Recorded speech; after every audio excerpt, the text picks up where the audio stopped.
All right, we have less than a minute, so I'm going to ask everybody to mute. And for the public, nobody has their camera on, so we're good. Okay. I'm going to start the recording. Recording in progress.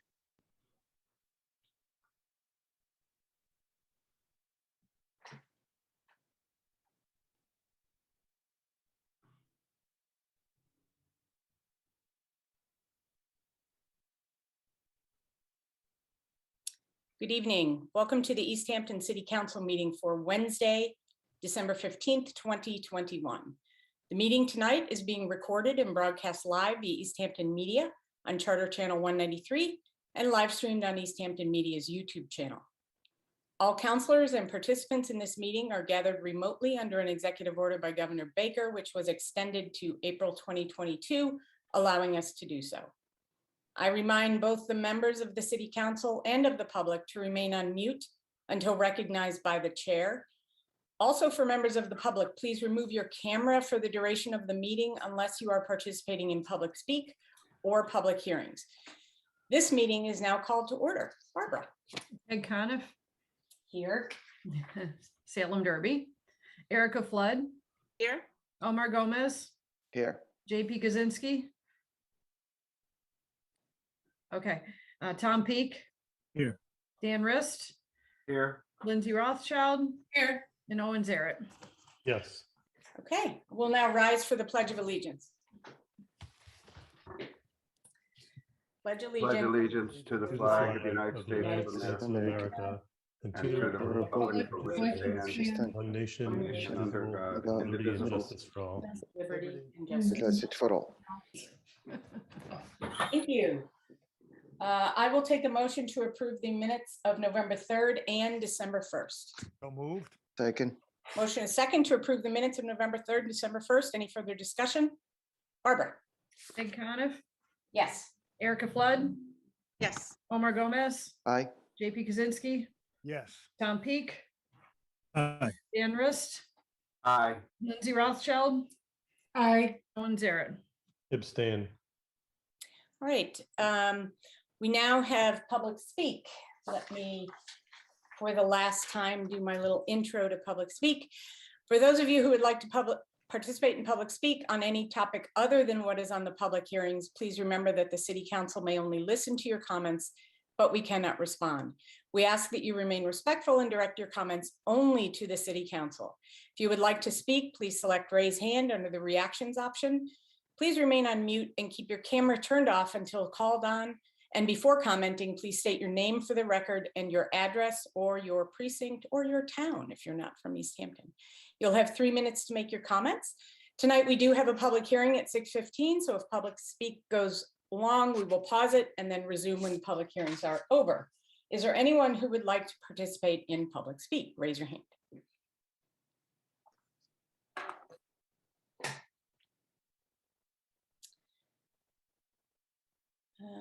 Okay, not seeing any, we can move on. All right. Since we have a public hearing in 13 minutes, we can move on to communications from elected officials, boards, and committees. Dan, would you like to have Jenna do her report first? You're on mute. I'm going to share my screen right now with the rent relief program. Okay. Everybody see this? Yes. This was reported to the CPA committee and we're very proud of it. As you can see, and I'll let Jana tell us a little bit more about it, but we were able to help 49 households, 5 subsidized households. They received 60 applications, so there weren't very many denied. Total number of people was 90. What I'm very proud of is this amount was spent. There's still $98,000 left, and the program, I think, Jenna, correct me if I'm wrong, I think it ends April 30th. Yes, the last line says that. I just wanted to bring this forward because there was some misinformation during the last election that this was not helpful for the city of Easthampton, and I believe it was extremely helpful. It kept people off the street during the pandemic. which by the way is not over. So if people still have rent problems that are COVID related, they can still apply. Jana, you want to add anything to that? No, I mean, I think, as you mentioned, we helped 49 households and we still have funds available. So applications have slowed down a little bit. And we do plan to do another sort of marketing push after the holidays to make sure that people still know that it's available, because we still have $98,000 remaining to be spent. So I think it's been very successful. I mean, we've helped, people have been very appreciative of the help, and we've helped folks who've been out of work, who lost their job due to COVID, who returned to work and then lost their job again as the sort of second wave of COVID. So it's been interesting to sort of hear the stories from folks that have been helped. Well, I certainly appreciate it. Does any counselors have any questions? I just wanted everybody to know that it was successful. Counselor Zaret? Thank you. Great program. I'm glad that this is helping people in the midst of the pandemic. We can all use every piece of help we can get. Just looking at the data, it mentioned average amount of assistance for subsidized households, but is there an average amount that all households are receiving who have been granted assistance? I'm just curious. Yeah, so non-subsidized households all receive $3,000. And the subsidized households are only eligible for help with arrears, and that has to do with rules around subsidized housing, and you can't pay rent forward for folks in subsidized housing. So that's why I included that average amount, just so you can get a sense of, for the subsidized families, what the average amount has been. But all of the other families have received $3,000. Okay. Any other questions for Jana? Thank you so much, Jana. Thank you, Jana. It's a great I just want to program. say that the CPA has been trying very hard and will work hard to continue our efforts around affordable housing, and this rent relief program is one of those efforts. Two more questions, Madam President. Counselor Peak.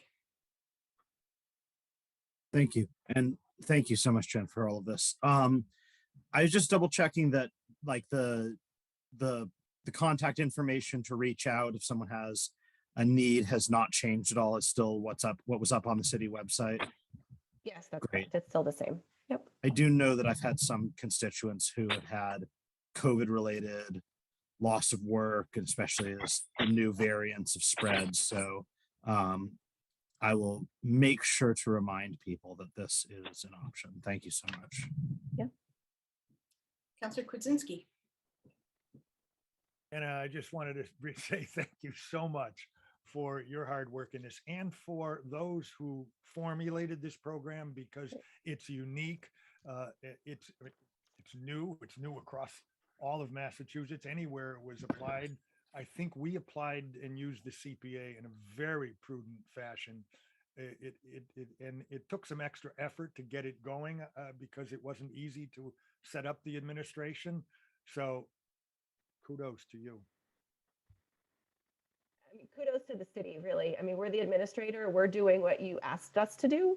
And so I thank the city, and the CPA committee and everybody who supported it, because it's been a pleasure working with the city, and we're happy to do it. Right. Anything else, Counselor List? Oh, Madam President, yes, I do have another Vice President communication. I forgot. Just to remind all of the councilors continuing on, January 3rd is at 1:15 is the reorganization meeting. It will be in person at the conference room next to dispatch right after the swearing in ceremony. That'll be brief. And the January 5th meeting will be on Zoom. That particular agenda has been developed, but it will not include committee reports or any public hearings. That is the night that the new president will be announcing new committees, et cetera.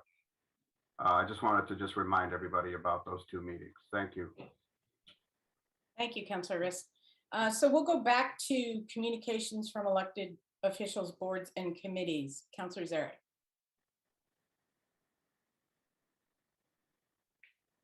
You're on mute. I actually had a question for Councilor Rist on the announcement. May I Sure. May I ask him a question? Absolutely. Councilor Riss, the reorganization meeting after swearing in, is that in a room that will be able to videotape the meeting?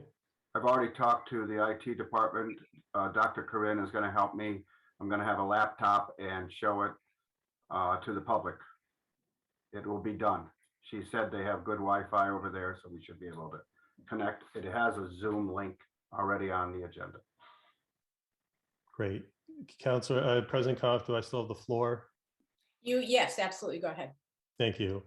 I just wanted to take this moment, President, to thank you for your service to the council for now, what is it, 6 years? Did I get that right? This last term has been very challenging for many reasons. The pandemic, certainly number one, having to hold meetings remotely, Zoom complications, internet complications, the complexities of navigating a community when we're all existing mostly virtually, and when we do have to meet in person, to have to wear masks and take precautions. Like I said, I think in an email somewhere, I think the service that you provided the city just in these last 2 years is probably equivalent to 10 years, and pulling everything together, keeping the ship floating, sailing it through very rocky waters. And then on top of that, your service in conjunction with helping people get vaccines. So I just want to voice my appreciation for certainly all of your work and your tenure on the council, but certainly going above and beyond many, many times exponentially, and your service as president. So thank you. Thank you, Councilor Um, and, But and wait, then I just, while I still have the floor, I just wanted to briefly also say that we filled our nip bottle bin outside of City Hall, which I don't know if that you had any role in that, President Coniff, but I'll attribute that to you as well. Not the consumption of the nip bottles, but encouraging I'm like, people wait to a minute. positive. So those are going to get counted up, and 5 cents for each bottle will be contributed to money for our outdoor environmentally based committees that can accept donations. And not to upstage you with the nip bottles, I will return and say thank you again, President Coniff. Thank you. Councilor Kwasinski. You're on mute there, JP. There you go. Sorry, the computer's working a little slowly today. How do I follow up on Councilor Zaret's kudos? I just feel that your presence has been energetic, stabilizing, and has helped this city in a variety of directions. So I wanted to thank you for your service in advance of any other congratulations you may receive from others today. Thank you for staying with us. I hope you don't go away, but I do hope you get to enjoy some time in your retirement. And kudos to your spouse, because if you're out there, please listen. Spouses do so much. Partners, significant others, those who really know the inside story of just the time and commitment it takes to do a good job here for the city. So thank you so much. On another note, if I may, Madam President, I'd like to thank Councilor Zaret and Councilor-elect Connie Denham for being able to show up.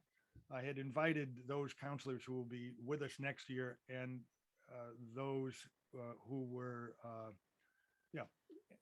those who will be with us next year, to join me on an exercise this past weekend. And I just wanted to share that briefly. Others had commitments and they were unable to attend. So I'll be reissuing my invitation for this concern. We actually went on an exercise walk. It was my first time out since surgery last Monday for hernia double repair. So it ended up raining at 10 o'clock on Saturday morning. It was pouring and we got to walk. I invited everyone to walk Northampton Street. If you drive Northampton Street and look at the sidewalks, that's one thing. If you're able to get out there and actually step and see the poles, the telephone poles in your face as they like grow from the sidewalk, as you see the curbs that are high and cannot be used by anyone in any wheelchair or other accessible device, difficult to pass. So I'll be inviting others to join me on that. But I did want to say thank you so much for really being troopers and for being there.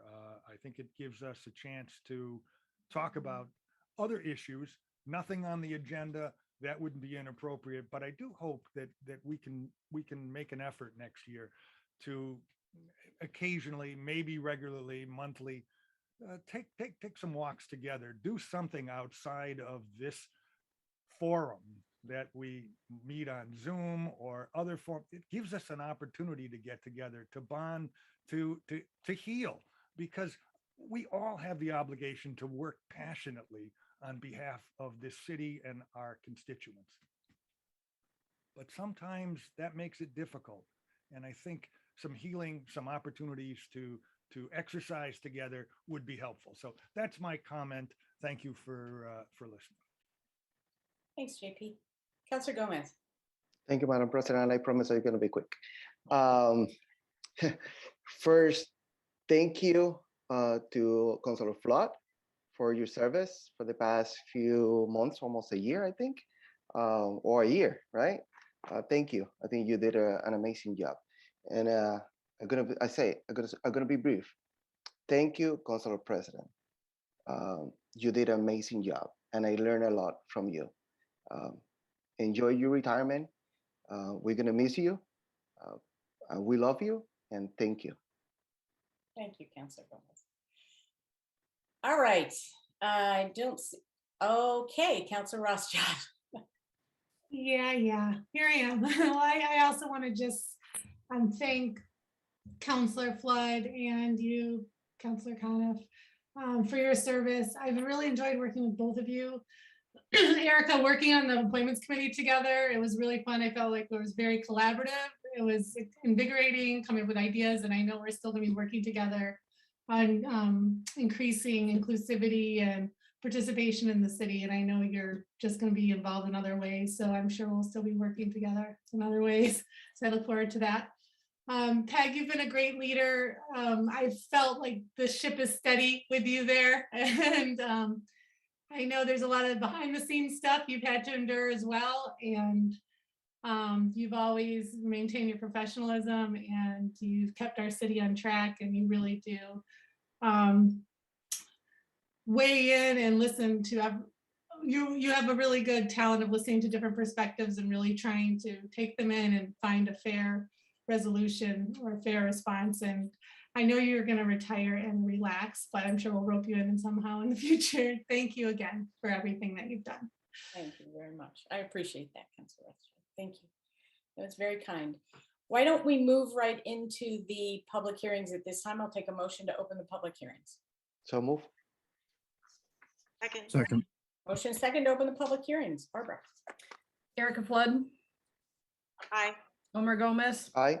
JP Kaczynski, Aye. Tom Peak, Aye. Dan Rist, Dan. and Aye. Lindsay Rothschild, Aye. Owen Zaret, Yes. Peg Coniff. Aye. First up is a poll location, 2030 Ballard Street. Councilor Zaret. Yes, thank you, President Coniff. So as indicated at the last meeting, sorry, I'm just pulling this up on my screen. This is a proposal to install a Eversource pole for just for power only, electricity only, on Ballard Street. Just pulling up the language. This is the location at 2030 Ballard Street to provide install one solely on pole on the west side of Ballard Street across from House 25 with underground conduit and cable to two pad mounted transformers. As indicated at our last full council meeting, we had discussed this in committee and recommended it unanimously. However, a resident had come forward with concerns or questions about digging near the location. Both myself and the resident have made attempts to contact Eversource to clarify or get clarifying information, but have been unsuccessful as of yesterday. And so because of that, I don't feel I can personally move forward on this item, but I would open this with President. I'll hand it back to you to open it to discussion on the council in terms of what they think is prudent here.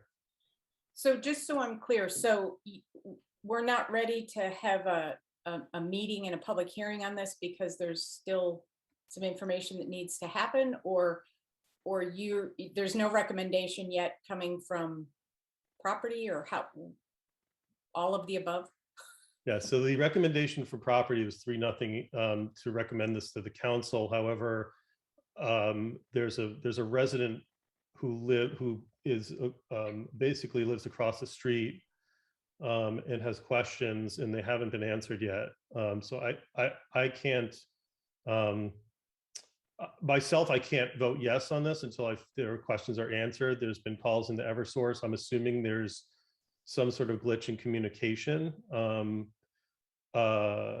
And I'm trying to track down the rep that had been at our meeting. I have called them and sent them emails. I'm sure it's something as simple as they're either on vacation or something of that sort. So that it's kind of up in the air right now. I personally can't move forward without the resident being properly informed on this project. Right, I would agree. And since this is a request from Eversource and they're unable to be reached, I feel no compulsion to hurry up and get this done. But I'll wait. Councilor Kwasinski, what are your thoughts? I was just going to concur wholeheartedly with Councilor Zaret. I think our role is to assure public participation, questions, and any maps or issues get resolved thoroughly. So I'm in concurrence with not moving this forward at this time. Councilor Riss? Just to be clear, this is not a Verizon issue. This is an Eversource issue, Councilor Zaret? Yes, and I see that there's a Verizon rep here. I'm assuming that's for Park Street, but if I'm incorrect, if that rep can speak to Ballard, certainly if they would like to raise their hand with your permission, President Coniff. But I have a feeling they're here for Pike Telecom rep. If you have, or if you're there. My point, Madam President, my point is that this is primarily an Eversource issue. And I believe Councilor Zaret's correct. We should get more involvement. If they were really urgently in need of this, they'd show up. Right, I agree. So I think a motion to move this to January 19th would be appropriate. That's just my opinion. Have at it. Make a motion. If I may, Madam President, make a motion to extend or continue the hearing until January, our next meeting scheduled currently for January 5th. No, it has to be January 19th, please. January 19, because yes, sorry. Thank you very much, Councilor. Do we have a second? Second. Motion and second to extend the public hearing for poll locations to January 19th, 2022. All those in favor, Barbara? Omar Gomez. Aye. JP Kaczynski. Aye. Tom Peak. Aye. Dan Rist. Aye. Lindsay Rothschild. Aye. Owen Zaret. yes. Peg Coniff. Yes. Erica Flood. Aye. Okay, motion passes. Park Street, Councilor Zaret. This one, I think there's potential to be more successful on President Coniff. The request here is to place one jointly owned poll number T.52 1-2 1/2/E.52M on the west side of Park Street at a point approximately 86 feet northerly of the center line of South Street. This is a mid-span support to the existing pole line. It would be providing, I believe, telecom as well as high and low voltage transmission of electric current for, my understanding is a proposed solar field, although that's not necessarily relevant. It's needed though for expansion project over on Park Street. We met about this a couple weeks ago. We voted 3-0 to recommend this contingent on some more information provided by either Verizon or Eversource. The concerns were as follows. One being that we just couldn't determine in our mind's eye where exactly this pole would be. In the interim, we have all driven by there and looked at the site ourselves, and my understanding from discussing this with Councillor Kwasinski and Councillor Flood, but I'll certainly let them speak for themselves, that the position was not an issue. There was concern about the map that we were provided for this, that it was an older illustration of Park Street that did not include the roundabout, rotary, what have you. However, there was initially a request that wasn't replied to from the Eversource contact or the Verizon contact to provide us with appropriate schematics to reflect the roundabout or the circular piece of road infrastructure there, whatever you want to call it. I received a call from I think it was a Verizon engineer or an engineer associated with the project. And after speaking to them and looking at where the stake for this proposed pole is, I think that the rotary is kind of a moot point. It doesn't really play into this request, and so I personally am not as concerned about this. And so that's what I can tell you about this project. It does. I do see the Pike Telecom rep Verizon here, President Coniff. I'm not sure if they're here to speak on this matter. Sure, go ahead. Pike Telecom rep. Hello, yes, my name is Jacob Lockman. I'm here representing Verizon. I was just wanted to say that we don't necessarily have any need for this pole, but it is all the electric, just basically agreeing with whatever Councilor Ozark said about it being an electrical project for the solar farm across the street. Okay. And I was also under the impression that this was related with the Williston School as well, too.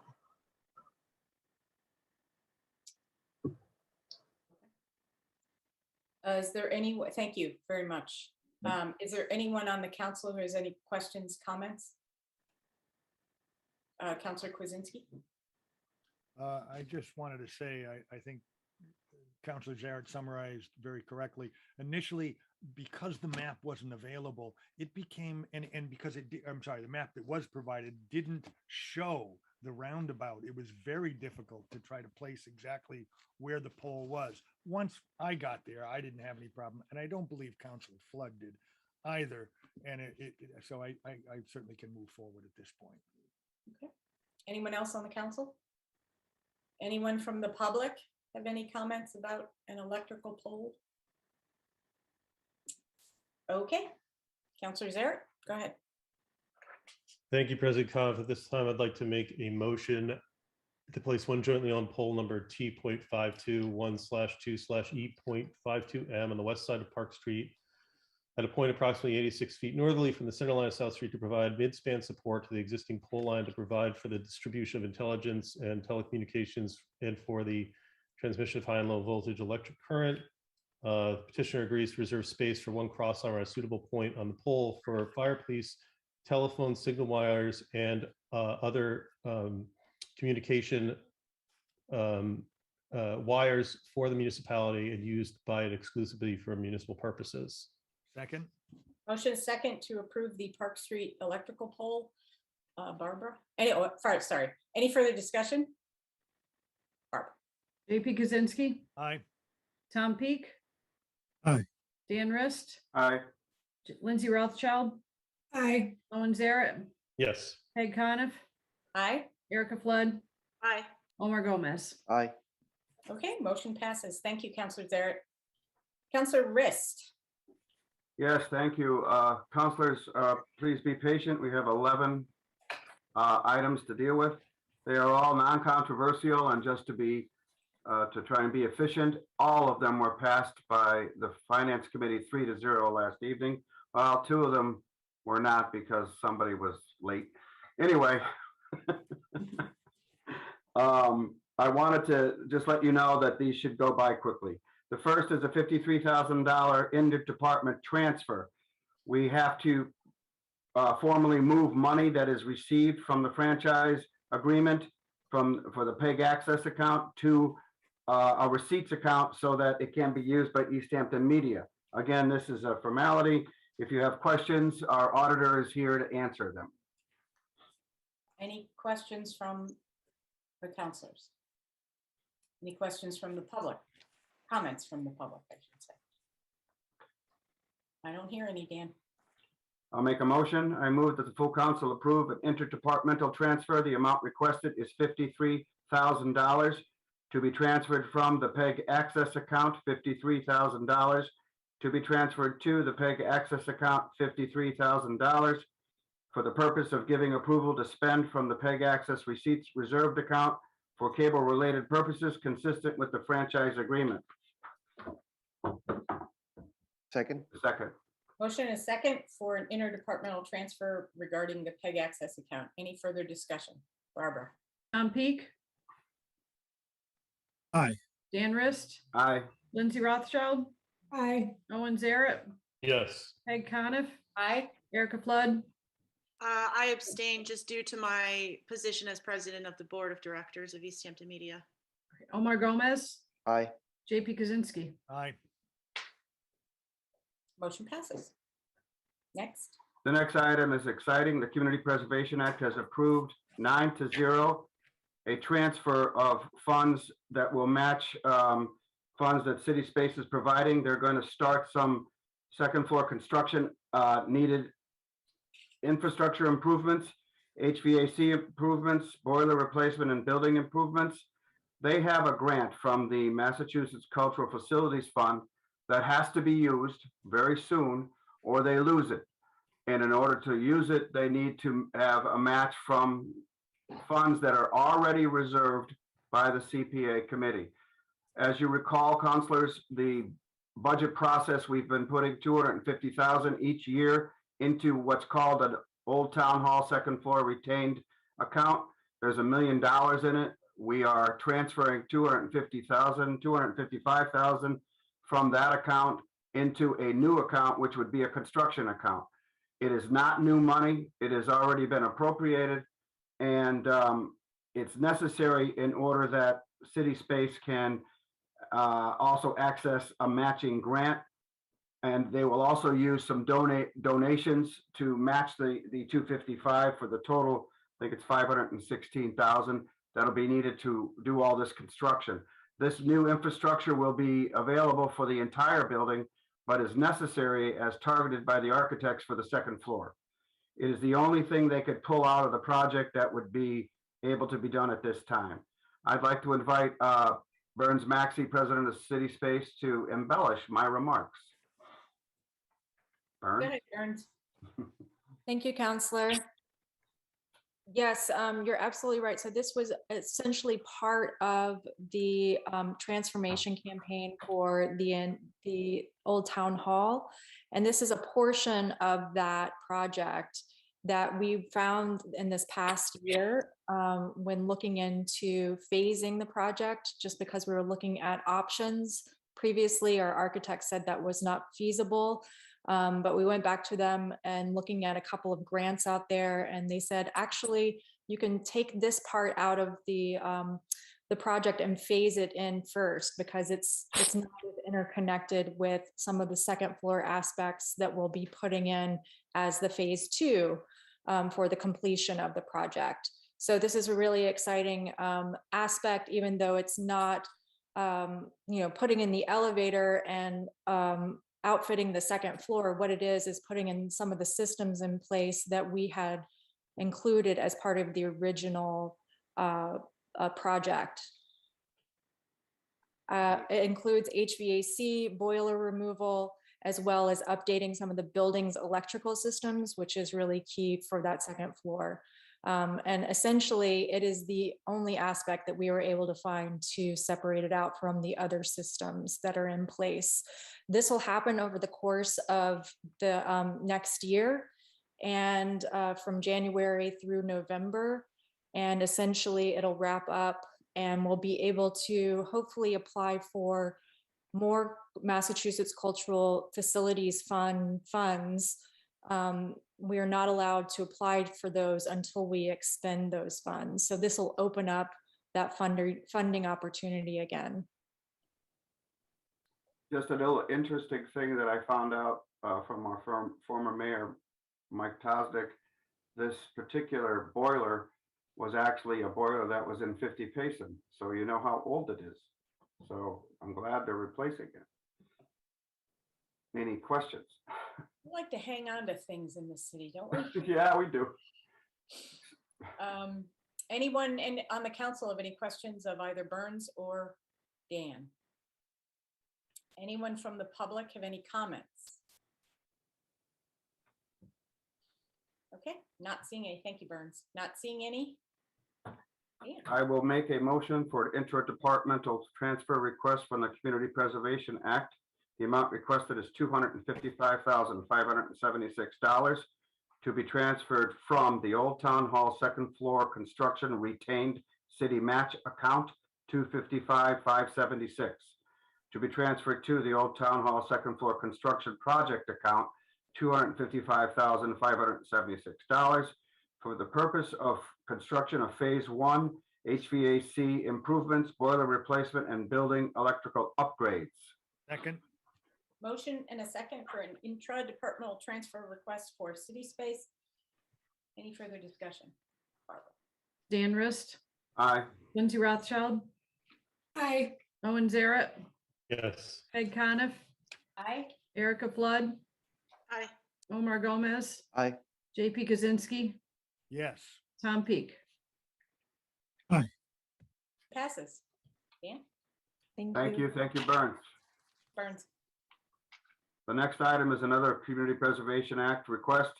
It's for $5,730 for the Park and Rec Department to get historical designations for the Dalyfield Stonehouse bathroom, the Brookside Cemetery building, and the Brookside Cemetery grounds. This historical designation, once achieved, will allow the Park Department to secure grants, historic grants to help fund those renovations, especially the bathroom. So the CPA committee approved this 9-0, as did the Finance Committee 3-0. Mr. Mason is here if anybody has any questions of him. This is straightforward, getting the historic designation started in a process for it. Anyone on the council have any questions? Anyone from the public have any comments? Not seeing any, Dan. Okay, John, you don't have anything to add? I guess this is pretty straightforward. Are you there?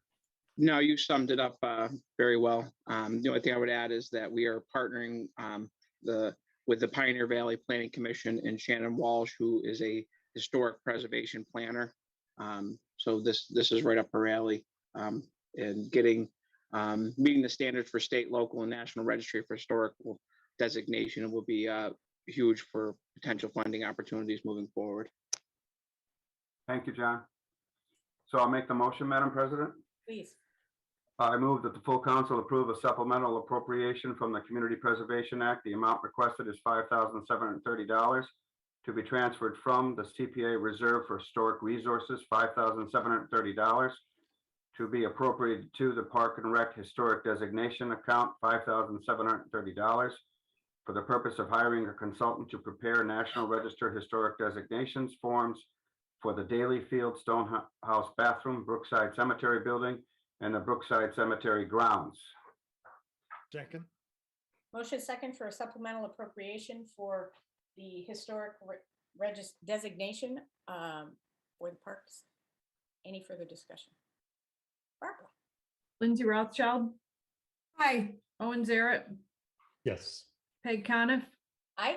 Erica Flood, Aye. Omar Gomez, Aye. JP Kaczynski, Aye.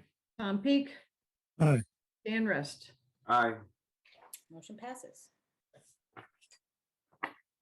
The next item is also a Community Preservation Act account, request $14,600 for the Park Department to begin Nonotuck Pool Restoration Design Phase, hiring consultants for the pool infrastructure and design improvements to the surrounding area.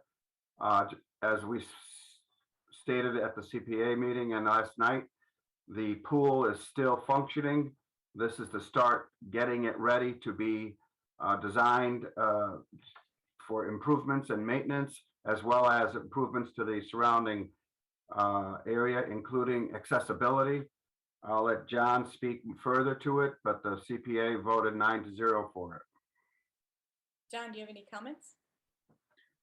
Nice job, Dan. Yeah, Dan covered it pretty good, but this is a two-phase approach.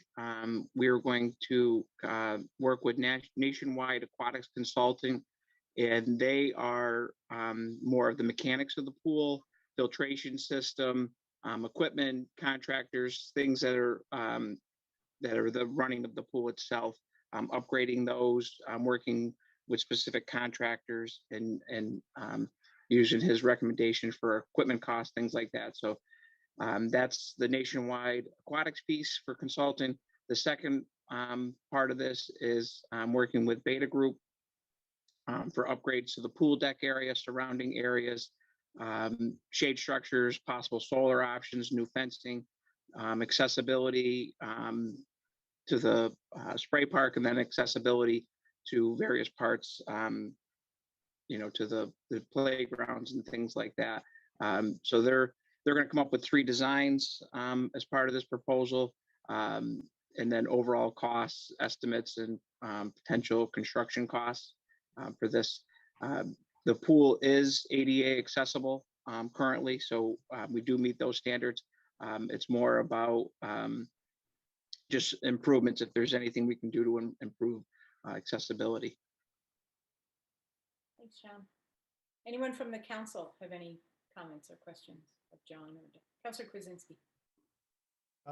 John, please forgive me if I didn't catch something, but is your hope that you're going to be able to have the pool open for the new season, given any repairs that may be required, or is that too soon to tell? I know this past season, for a variety of reasons, it was very difficult to get lifeguards and the staff. And gosh, it seems like it's such an important resource, and I know all of us want to do everything to help move that forward. Yeah, so last year it was more of a not human service, but a lack of lifeguards. We did reach out. We are going to start earlier with our outreach regarding lifeguards. What we've done in the past is set up a program where we would actually reimburse new lifeguards who got trained to be lifeguards. So if they completed their service with us throughout the summer, they would get reimbursed the lifeguard expense of getting registered as lifeguards. So we're working with that again. And then the pool is operational, so we are comfortable being able to get it reopened for this year. The amount of work, we took the opportunity during the pandemic when the pool was shut down to do infrastructure work that we could do in-house. So we did things, in this Nationwide Aquatics, who's been here 10 years ago to look at our pool, was impressed of what was done to kind of limp the pool along to get where we're at. So we have continued to work on the pool, even though it wasn't open. We did take that opportunity to get stuff done down there. So we're comfortable that it will be able to be reopened. Thank you, John. Madam President. Councilor Rothschild. Hi, John. If you have any flyers or any information about the program to reimburse lifeguards that you can send to the council so we can help recruit. Sure. Yeah, so Yeah. We'll be looking, we look at that the end of January, beginning of February. Okay. So I will send that information out. And when do you anticipate they'll have the design proposals and will those, where will we get to see those? Well, thank you for meeting before the first of the year. That's for sure. I am actually going to email them tonight to let them know that they can start. And I've actually reached out to them previously to let them know that the meeting was tonight, and I want to get by the first of the year, I want them rolling on this. So they're ready to go to hit the ground running. So they didn't give me a specific time frame, but I would anticipate 60 to 90 days to turn around on this information. Thank you. Anyone else on the council? Anyone from the public? I'm not seeing any. Dan? Okay, I'll make a motion for the full council to approve a supplemental appropriation request from the Community Preservation Act.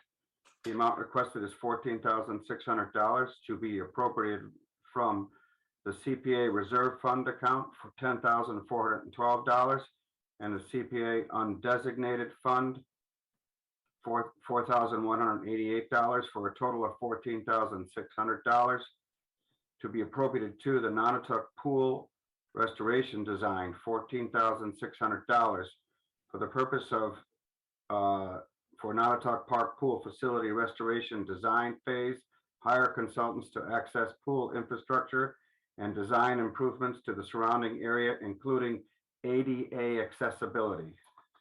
Second. Motion is second for supplemental appropriation from the CPA for the Nonotuck Pool Restoration Project. Any further discussion? Barbara? Owen Zaret, Yes. Peg Coniff, Aye. Erica Flood, Aye. Omar Gomez, Aye. JP Kaczynski, Aye. Tom Peak, Aye. Dan Rist, Aye. Lindsay Rothschild. Aye. The next item is $1,400 to improve central purchasing to give to central purchasing for postage for the retirement board. It's an amount needed because we wanted to catch up on the retirement postage.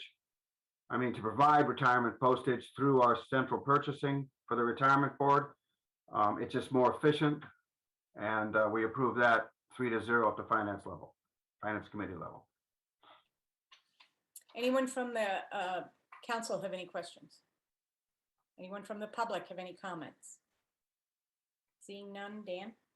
I move that the full council approve a supplemental appropriation. The amount requested is $1,400 to be transferred from free cash account, $1,400 to be transferred to the central purchasing postage account, $1,400 for the purpose of incorporating postage for retirement board into central purchasing postage budget. Second. Motion and a second for supplemental appropriation for the Community Relations Committee support. Any further discussion? No, this is for postage. Hold on. I moved my piece of paper for central purchasing postage. There you go. Sorry. All right. Peg go ahead. Coniff, Aye. Erica Flood, Aye. Omar Gomez, Aye. JP Kaczynski, Aye. Tom Peak, Aye. Dan Rist, Aye. Lindsay Rothschild, Aye. Owen Zaret. Yes. Okay, motion passes. Counselor Rist, real Yeah. quick, and for the rest of the council, I need to step away for 1 minute so you can run with the next couple of, until I get back. Okay? You want me to take over voting and all that? Yes, I do. Okay. I'll be right back. Thanks. You're okay. The next two items, counselors, are very similar, and I'm going to have the one is for Workman. They're both for Workman's comp accounts. One's for the fire and police account, and the other is for school and city workers account. This is to catch up our budget, unexpected administration costs and other costs. And it'll, as we found out last night, this will get us through to the end of the year. Although I will move each one individually, I will ask Emily now to explain both at the same time. Emily Russo, are you still here? Hi, Thank you, yeah. Emily. Yeah, so one is $14,000 for our fire and police workers comp. So that No, one, it's 1,300 for fire and police. Oh, 14,000 for I school. 1,300 for fire and police for the 111F. So that one was just unanticipated expenses that we had. I think hired 2 more firefighters this year and a little bit more administration fees than we had planned. And then the other one, which was for $14,000, 730. That one is for school and city, just because I think there was a few more hires this year after COVID. And I think COVID also made a little bit of an uptick for our workers' comp expenses. So just covering us through the end of the year with all our premiums, and then we'll be fresh for the next coming year. Okay, so both of these items are just catching up on our budget, make sure we have enough money in these accounts. Any questions from counselors? Okay. Any questions from the public or comments from the public? Since you're back, Madam President, I will do a motion for one and the other. Sounds good. The first is supplemental appropriation request. The amount requested is $1,324 to be transferred from free cash. $1,324 to be transferred to the 111F workers' comp account, $1,324 for the following purpose: for fire and police accident and sickness policy renewal, remaining balance, unanticipated expense in fiscal year 22 budgeting. Second. Motion and a second for a supplemental appropriation for fire and police accident sickness policy renewal. Any further discussion? Barbara? Erica Flood, Aye. Omar Gomez, Aye. JP Kaczynski, Aye. Tom Peak. Aye. Dan Rist, Aye. Lindsay Rothschild, Aye. Owen Zaret, Yes. Peg Coniff. Aye. The next is another supplemental appropriation for workman's comp issues. The amount requested is $14,730 to be transferred from free cash to be transferred to school workers comp account, $5,675, and from the city workers to be transferred to the city workers comp account, $9,055 for the following purpose: for workers comp employee coverage policy renewal, remaining balance, unanticipated expense in FY22 budgeting. I move that the full council approve. Need a Second. Motion and a second to approve a supplemental appropriation for a workers' comp account. Any further discussion? Barbara? Peg Coniff, Aye. Erica Flood, Aye. Omar Gomez, Aye. JP Kaczynski, Aye. Tom Peak. Aye. Dan Rist, Aye. Lindsay Rothschild, Aye. Owen Zaret. Yes. Motion passes. The next item is for a pay plan COLA, cost of living increase in their plan for all members of the pay plan.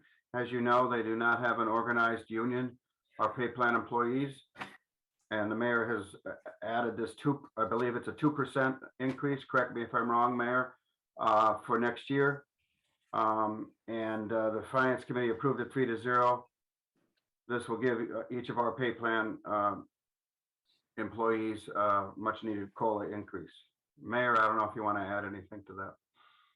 I mean, just that I think the COLA increase this year is more important than ever, given inflation is going up. The COLA plus the step is helpful. I don't think it covers the gaps, but absent a CBA agreement or personal contracts, it's the best way that the city can do this. So, I'm looking obviously for support for our hardworking pay plan employees. Just a point of information, the pay plan ordinance needs to be adjusted. It's a formality, and that unfortunately didn't get into this agenda. It'll be placed under new business on January 5th, and we'll set a public hearing for that so that this money can be distributed. As I understand it from Barbara, this has to be done before this can happen. So that'll all be done by January 19th, I hope. Any other questions from the council? I have a question. If this is delayed until the 19th, would it then be, is this retroactive to January, or does it not start until? Yeah. I see nodding heads, so okay. Yes. Okay. Go ahead, Dan. Okay, I make a motion for the full council to approve a supplemental appropriation. The amount requested is $27,462.13 to be transferred from the cannabis impact account, $27,462.13 to be transferred to the individual employee wage accounts listed in the amounts listed in the last column of the spreadsheet that was provided, $27,462.13 for the purpose of increasing income to keep up with the rising cost of living and increase in the minimum wage. Second, Motion and a second for a supplemental appropriation for COLA increases. Any further discussion? Barbara. Oh, I said Barbara, sorry. I said it quietly. Erica Flood, Aye. Omar Gomez, Aye. JP Kaczynski, aye. Tom Peak, Aye. Dan Rist, Aye. Lindsay Rothschild, Aye. Owen Zaret, Yes. Peg Coniff. Aye.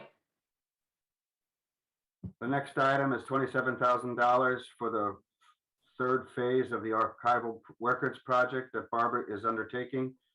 She'll explain more, but this is specific to cover labor, materials, and records that are at the public safety complex and records that are at the Council on Aging. As you recall, councilors, this will organize those records and provide an index so that if records need to be found, they can be easily located. It will also determine perhaps which records can be thrown out based on state law. Barbara, can you add something to that if needed? Sure. Yep, this phase will go to the public safety complex and the Council on Aging. And I just wanted to add that if there was a change of location on either of those places, this is actually a good thing to do because it will have cleaned some stuff out. The shelving is movable, so if there is ever a change of location, this stuff can be moved. We may also, because we're reusing some shelving that we had here in the town hall, we've discovered some what looks to be personnel records out at Whitebrook Middle School stored in the pool area. And depending on whether the school department is interested, we may be able to also take a look at them and see what they are and whether we need to keep them. And, you know, it would be helpful because, you know, this company knows what to look for. I looked at the records and I didn't know what they were.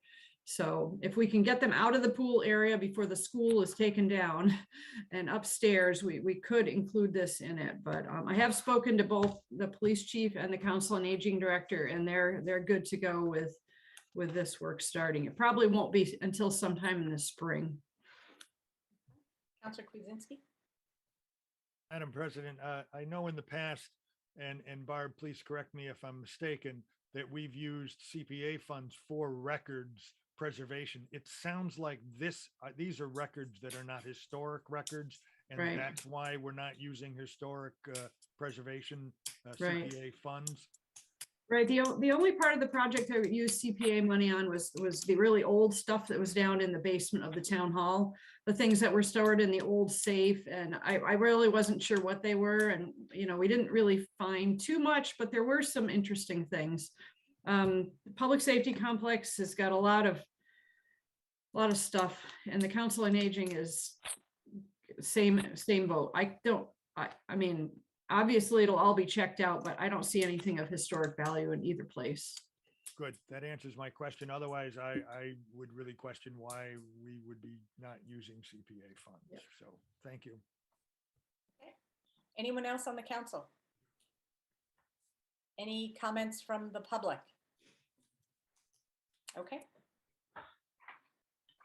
I move that the full council approve a supplemental appropriation. The amount requested is $27,000 to be transferred from free cash, $27,000 to be transferred to the City Archival Records Project Phase 3 account, $27,000 for the purpose of completing Phase 3 of the City Records Management Project. Funding will cover labor and materials to continue records work at the Public Safety Complex and Council on Aging. It will also include funding to cover the allowable destruction of records in accordance with the state municipal records retention schedule. Second. Motion and a second for a supplemental appropriation for the City Archival Records Project Phase 3. Any further discussion? Barbara? Omar Gomez, Aye. JP Kaczynski, Aye. Tom Peak, Aye. Dan Rist, Aye. Lindsay Rothschild, Aye. Owen Zaret, Yes. Peg Coniff. Aye. The next item is a $10,000 request from the mayor's office to provide support for the Community Relations Committee for educational public forums and to create a budget for that. We approved this 3-0, and the mayor can explain this. And also, just so everybody knows, this entire this project or these funds will be supervised by the mayor's office. Mayor LaChapelle. Yes, I put this forward. The Community Relations Committee for some time has been asking for funding to do community engagement and or trainings under their scope of being a committee. I wanted to fund to some part or give them the opportunity to put together programming. The $10,000 will be exclusively for them. The committee would have to, put together a plan, a budget and whatnot, make sure that it's appropriate under state regulations to have money spent. My intention for fiscal year 23 would be to put something in the budget that's for them on a regular basis, looking at mayor pledge recommendations, but I did not want to wait. So I'm asking now. JP, is that from before or is this for this item? This is for this item. Okay, go ahead. I wanted to thank the mayor for bringing this forward. I think this is an appropriate use of the funds. I wholeheartedly endorse, and I hope that the funds can be used to help bring good programs to our community. Anyone else on the council? Any comments from the public? Not seeing any. Go ahead, Councilor Riss. I'd like to make a motion then that the full council approve a supplemental appropriation. The amount requested is $10,000 to be transferred from the Cannabis Stabilization Fund, $10,000 to be transferred to the Community Relations Committee Support Account, $10,000 for the following purpose: educational public forum budget for the Community Relations Committee. Second. Motion and a second for supplemental appropriation for the Community Relations Committee support. Any further conversation? Barbara. JP Kaczynski, Aye. Tom Peak, Aye. Dan Rist, Aye. Lindsay Rothschild, Aye. Owen Zaret, Yes. Peg Coniff, Aye. Erica Flood, Aye. Omar Gomez. Aye. Okay, motion passes. Dan.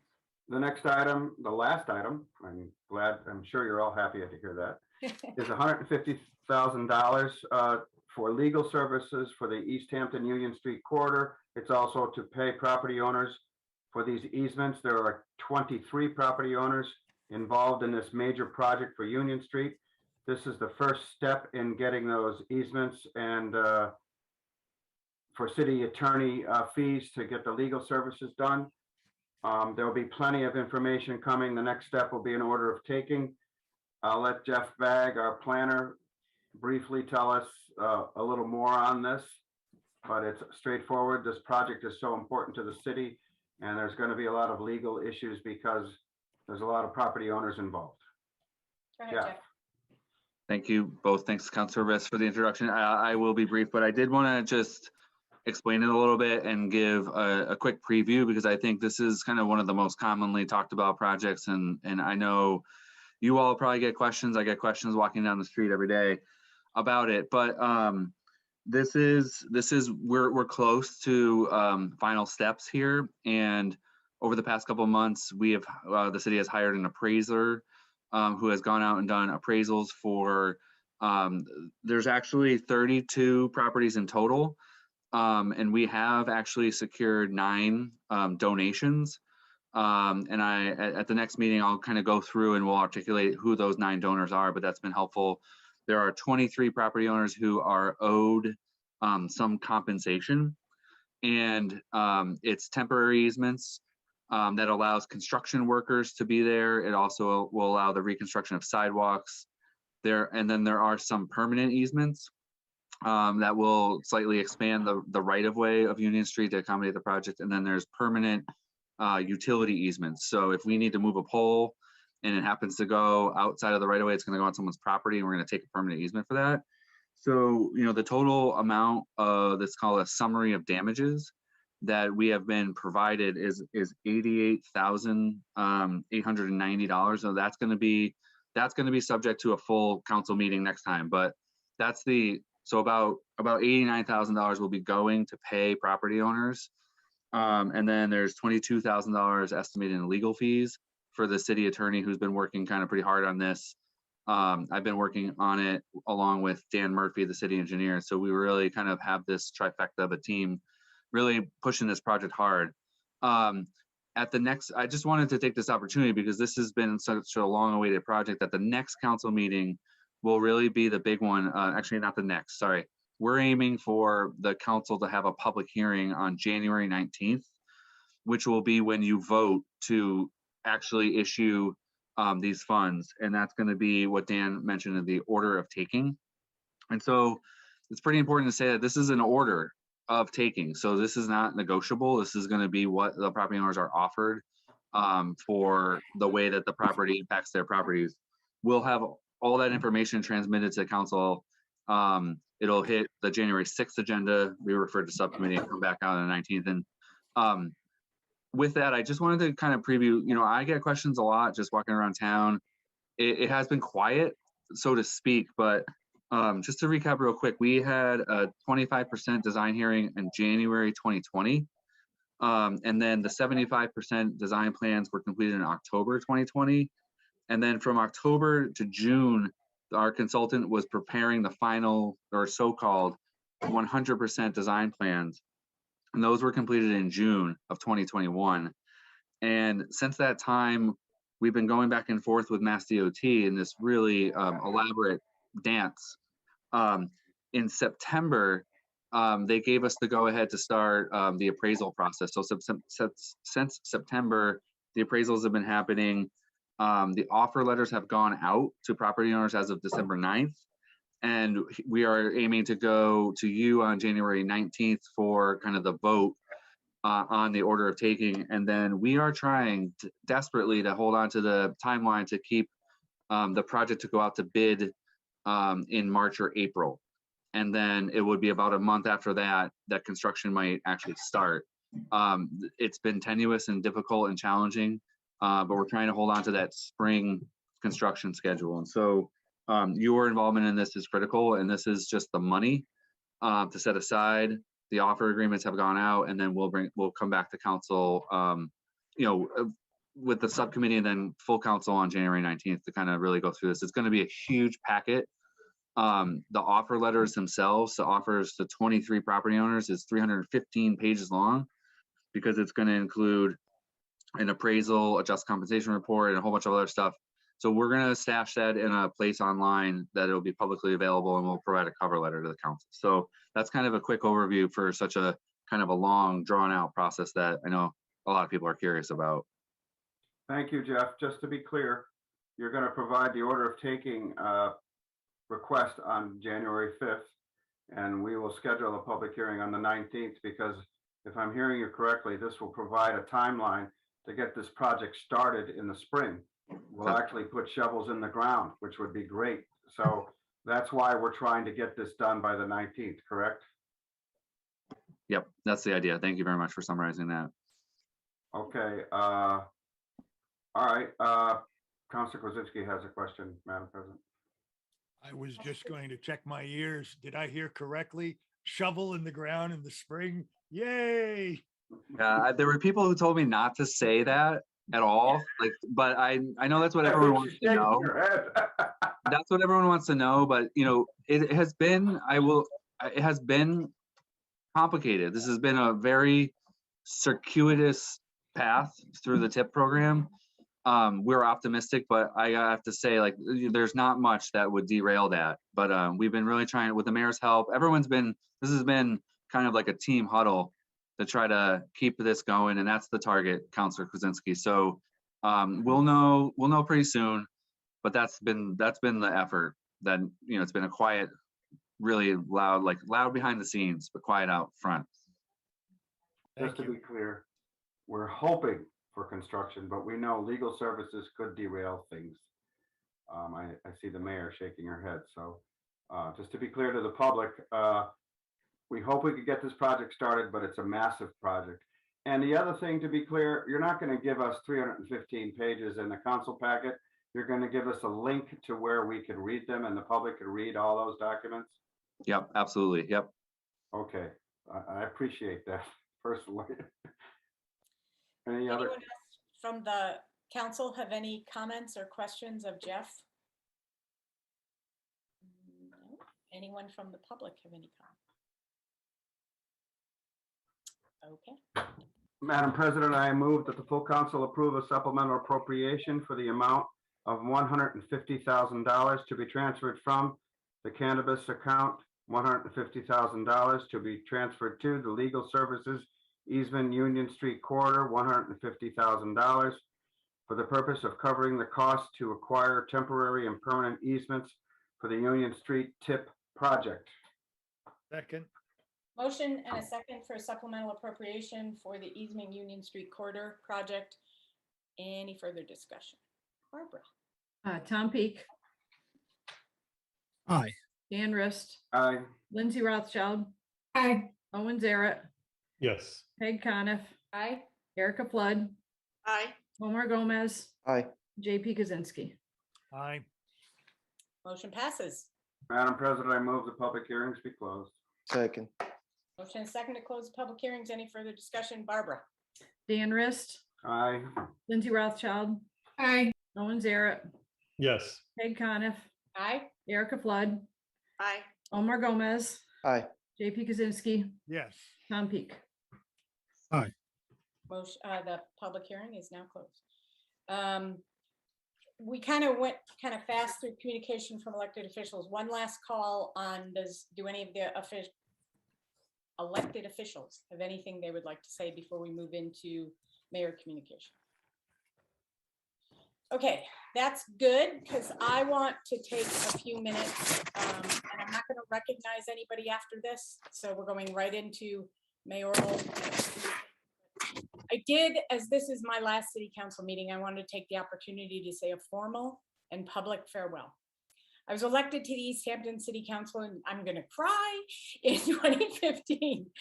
I was honored to be chosen by my colleagues to be city council president in 2020. There have been many challenges and some successes along the way. The experience, however, has always been one that I will forever be grateful for. And that is how I leave today, with gratitude. I shouldn't have done this. I knew I shouldn't have done this. I am so fortunate to have been part of a local government in Easthampton, which is the best city in Massachusetts. We are a city of passionate residents. We disagree about things both great and small, but we generously lend a hand when others need help. We love music and shopping and kids and eating. We have some of the best restaurants around right here. We cherish our small businesses, the arts community, and our pets. We love Mount Tom, both the ice cream and the mountain. We are a community in every sense of the word, and to have played a small role in helping to guide Easthampton forward has been a privilege. And I thank you for the opportunity. I also want to thank Mayor Karen Cadger, all city department heads, both past and present, for your commitment to Easthampton and for helping me become a better city councilor. Police Chief Alberti, I expect you will find it easier to get police cruisers now that I am leaving. Fire Chief Norris, I thank you for your spreadsheets. City Planner Bag, I thank you for at least attempting and mostly failing to keep your presentations short. City Auditor Hadel Patel, for tolerating me and my style, but showing great talent and acumen when trying to keep our books squared away, and I appreciate that. Lindsay Mailer for basically being my go-to for answers on anything pertaining to Easthampton, and for having the best candy drawer in City Hall. But on second thought, that may belong to the Personnel Director, Emily Russo. And a huge thank you to City Clerk Barb LaBombard. Barb makes all city meetings happen as if by magic. The hours and hours and hours Barb spends to pull city council packets together for each meeting is heroic. The city council is an entity of 9 personalities who gravitate toward Barb's office for a wide variety of questions almost daily. I don't know how she tolerates us, but since she's been here for 30 years, I am pretty sure she loves each and every one of us. 30, was that 35? Well, you know, 30 plus. No, 38 and a half. Okay. So of course you do love us. Thanks for absolutely everything, Barbara. I also want to thank Easthampton Media for working with me throughout the pandemic to figure out technical solutions in order to bring government meetings to all of you. The work they do is amazing. They are technical wizards, and we are so lucky to have them. Thank you to my city council colleagues. I appreciate the varying perspectives you all bring to the table. I've learned so much in the past 6 years about local government in general and Easthampton specifically. Thank you for the work you do, the hours you put in every week to research, discuss, question, and find solutions for anything and everything that crosses your path. I'm thankful to the friends I have made on the council and that we can remain friends even when we disagree. It has been my honor to serve alongside you. One more minute. I especially want to thank Vice President Dan Rist for his guidance, mentorship, and friendship over the past 2 years as I navigated the finer details of being a city council president for the first time and during a pandemic. It was never dull, and I could not have done it without your honesty, your encouragement, and your support. Thank you, Dan. And thank you to Mayor Nicole LaChapelle for our vigorous conversations over the past 4 years. And while we do not always agree, I often come away from our discussions feeling a bit smarter. Thank you for your dog, Magnolia, who believes she's in charge and often is, and I'm pretty sure she likes me the best of any human. And thank you, Mayor, for your support and friendship. It has been amazing. And lastly, I want to thank the people of Easthampton.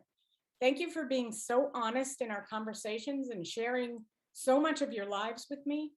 I hope at the very least I didn't make things worse and sometimes made things a bit better. And while I'm leaving Easthampton government, I am not leaving Easthampton. I hope to see you all in the future around town, but please, I beg of you, do not ask me about potholes.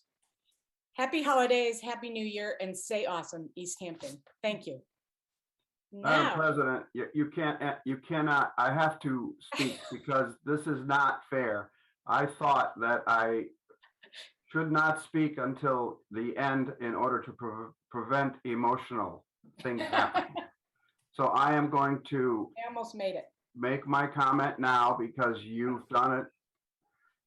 I've done it now. I wanted to thank both of our departing counselors, and I think this is the appropriate time. Erica, you have, although your tenure was brief, your impact will not be soon forgotten. Please know that this city councilor is so very thankful for your service when you so enthusiastically filled the vacancy we had. I do hope your talent will find another way to help our city and our city government.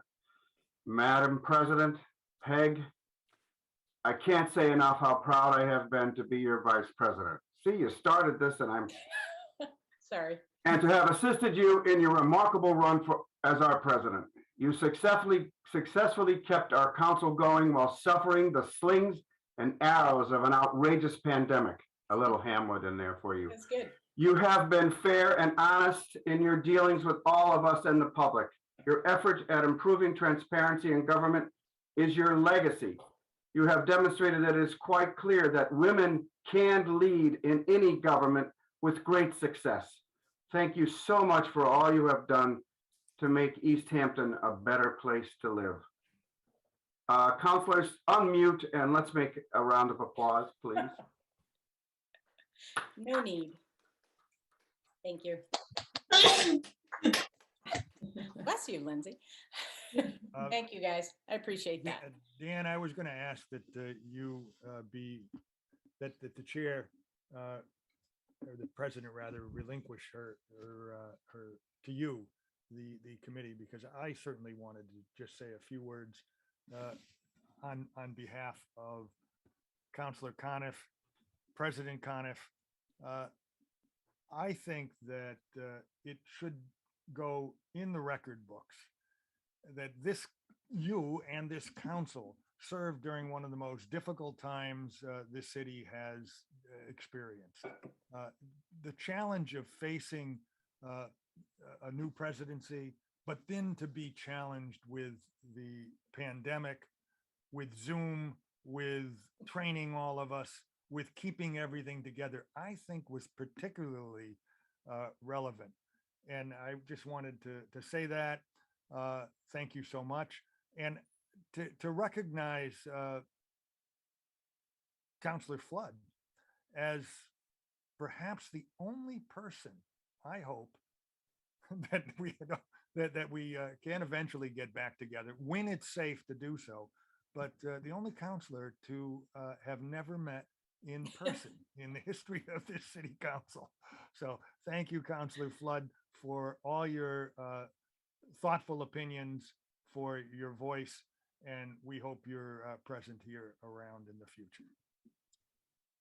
Also, if I might add for the record books, the first counselor to be appointed via ranked choice voting. Very happy to be a guinea pig on that one. And I just want to extend my thanks to all of you. It's been a pleasure, and the work is not done, and we all have side projects we'll be working on together moving forward. I'm looking forward to it. So thank you for the opportunity. Thanks, Erica. Okay. Now we will move into oh so delicately Mayor Communications, Mayor LaChapelle. Yes, I have communication, President Coniff. So I missed the opportunity, but the pool design and whatnot, thank you for the support there. I think I love the idea of a public forum or maybe some kind of a meeting hearing with the Park and Rec Commission, if John and the commission is open to that, to kind of lay out all the plans and get public comment, what we've done.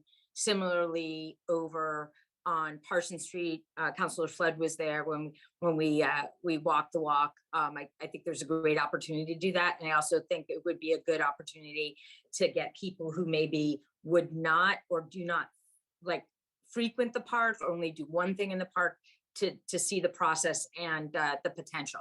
And hear about the plans of how we get through funding that. I do want to also, and I hate reading from, so today, well, I'll start with something nice. If you go to easthamptonma.gov and you're on the page, you scroll down just a little bit, and on the left, you can click on Notify Me. Notify Me then brings you to a list with check boxes of every department, agendas, public safety, community events, and you will get at your choice either an email with very specific information only on the boxes you check, or you can get a text. And the text would be like tonight, a link to city council. Actually, it came out a couple of days ago. Tonight or today, we had a link go out that talked about there's still money in the Affordable Housing Fund.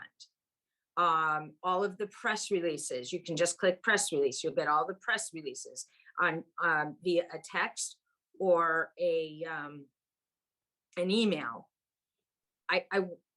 This service goes through our encrypted website.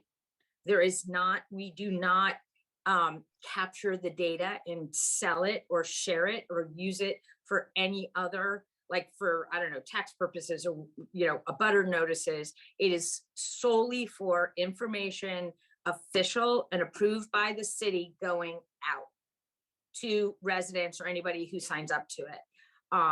So the signups are gradually increasing. But folks may think that they get every announcement in the city and they can pick and choose. You might just want planning, or DPW or city council, or what events are going on, traffic, when there's a traffic. So I really encourage people, we're about to add a couple of categories. One includes small business.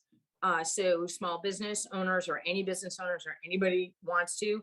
In COVID, we really had trouble communicating, or didn't get the communication out to a lot of the small businesses, say in the mills in particular. So to get a text, we're doing with leadership, Pioneer Valley, Lindsay Mailer, who is an alum of that program, I think Jeff Begg is too, approached them to do a business inventory of the businesses we're going to start in the Mill District, and then email all of those folks and say, please sign up for Notify Me, and we will send you only, grant opportunities or whatnot. Well, it's not a sales pitch, and the information stays on that list, and we're not going to use it for a general list. These categories, I think there's like 11 now, are different from Code Red. So Code Red is for like the 911, hey, big deal, like what we've been using it for historically. And there might be some overlap with the cities, but Code Red is very different. It's a different system. It's got a very specific scope for emergencies. So there might be in the winter, the mountain may close. That would come over Code Red. For that, it might also come over DPW just because it's related, but Code Red is always going to have that information. So please take it, check it out. The service is called Notify Me. We don't have the ability to call, like do a robocall. And when we talked to other cities who had tried phone call, like email, text, and phone call, the phone calls were, they just weren't liked at all. People found them annoying and whatnot. So right now we're just building up the list for text and emails. The other thing I hope, Omar, did you have a question of the mayor? I just want to make a comment. Thank you, Madam President. If you go to the right side and the bottom part of the website, they give you the option to change the language. So if anyone speaks another language, you can go there and they will change the language completely. Thank you. Great, thank you. Well, I'll just, along with that, when we switch permanently to Meets, I've been using Meets a lot, and the option for closed caption, but also changing the language is really easy to do. I couldn't speak what the translation's like because I only speak English, but it's very easy to do. At least it's a tiny step forward. So in the new year, we'll have the ability for closed caption and changing the language there. Our epidemiologist, Megan Ward Harvey, has been doing an excellent job with the COVID updates. You can get the dashboard from the Public Health Notify Me screen. It comes right to your phone, click on it, and there's a graphic. Easthampton, I feel like it's a broken record, a very sad broken record. Our numbers are going up dramatically. And it's community and it's breakthrough, and it's really not a clear picture of why. Testing in the city has been helpful because we can see how many people, the more tests we get, we can take a look at our data in Easthampton by zip code, and also adding in booster shots and whatnot. We're going to start doing some shots. We do not qualify for the free rapid tests right now, but we're told in the second part of the winter that we probably will. They'll open the program. I think it has to do with, I don't know what it has to do with. I don't even have anything to say to that. But Holyoke, Northampton qualify because of their rate of infection, transmission and infection. All that said, as the holidays approach, I just want to read a short statement that community leaders got today, literally an hour ago or 2 hours ago, from Bay State Health. Currently within Bay State Health, we are caring for 120 hospitalized patients with confirmed COVID-19 infection. 19 are in critical care. Patients by Bay State Health Hospital, Bay State Medical, 94 confirmed, Bay State Franklin, 7 confirmed, Bay State Wing Hospital, 11 confirmed, Bay State Noble, 8 confirmed. We will continue to closely monitor our curves as the states ease restrictions and mass gatherings continue. Careful vigilance will also provide early clues to any potential recurrent surge of the regional pandemic. The crisis of demand for hospital and emergency care in the state of Massachusetts continues. As of last week, there were 9,200 patients in acute care hospitals in the state. This is well over the approximate 8,000 that would be expected at this time of year before the pandemic, and even more than was seen last year at this time. In Western Massachusetts, I'm going to say it again, in Western Massachusetts, the number of COVID-19 hospitalizations has risen over 80%. 80%. And this is not people, the cases confirmed and expected are one thing, but we know they have people in the hospital with COVID-19 has gone up 80%. And it is December 15th. You can choose to believe in COVID-19 or not. I don't really care. As long as your conscience can sit clear with you not knowing who you could infect or be infected or transmit to somebody, even if they're vaccinated, that do not have the immune system that they need to get through COVID-19. If you're okay walking into a building and not have a mask on and really don't care if you get somebody sick, it's your conscience to clear. It's really, really obvious. Social distancing, masks, avoid large gatherings. Don't go out to eat if you can't. And I know the business community, like I can always see Facebook and my texts are about to blow up after I said that, but this is no joke. And we're still dealing with the Delta variant. Even if the next variant isn't as strong or whatnot, it certainly is strong enough to kill somebody if they're 10 years old and they have asthma and it just happens to hit them the wrong way. Losing one life to any variant, whether it's strong, whether it's not, whether you think you're immune because you've had COVID. I have a family member who's had COVID now 3 times and he is fully vaccinated and he has a booster. If you are okay walking around without using those basic precautions, especially if you're not vaccinated and can have a clear conscience, go ahead. But no, it's still life or death for a lot of people out there. And those fighting against vaccinations and all of that, I just say shame. I just say shame on you. Going to something a little lighter. So I lost my, Erica, I just want to thank you for your service. For the amount of time you served on city council, the impact was huge. I really enjoy, and I know they're going to continue our very strong conversations about housing, affordable and otherwise in the city and in your neighborhood, and I look forward to those.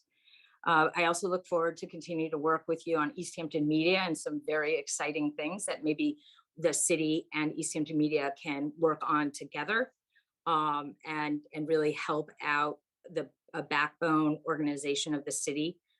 Your leadership there is extremely notable, and especially walking through that organization in COVID and a lot of changes. So thank you for doing that.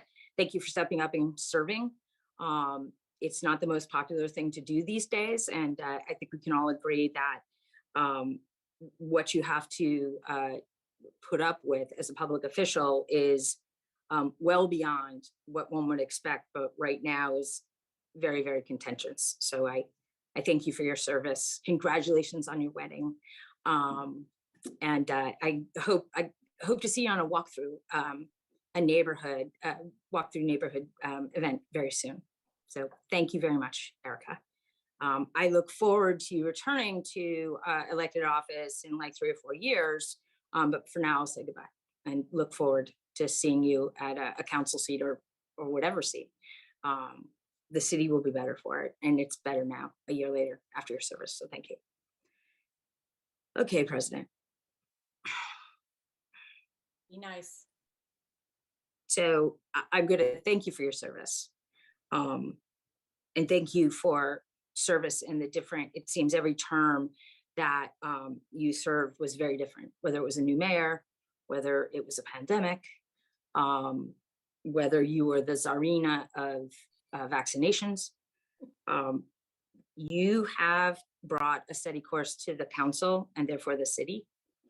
I know in my short but seems long 4 years, I have thrown as a mayor, not as a person, as a mayor, so many things at the council in general, but a lot at you. And I know that you kind of twitch every time you see my name on the phone, and always worked just a great partner. And that's not because you're a yes person. That, you know, sometimes was like, what are you thinking, Mayor? You're not thinking, but this is what we can do. And we're not doing it tomorrow. Like, I'm not poor Barbara. But understanding just what was moving in the city, what were very unique opportunities, especially in the beginning of my first term, and getting it done and getting it before council, and observing public process and making sure things were heard. You have my unending respect for that. You are correct. Magnolia does love you better than any human in the world. So I will say that. I just think about the emotionality of what we've served. All of us have served, but certainly you as president, and I know your leadership, you are very intentional around leading and understanding what a president does and how that's different than a counselor and how that's different than a resident. And those are very, very tough boundaries to hold. And I certainly looked to you several times for guidance and a reminder. I do that myself.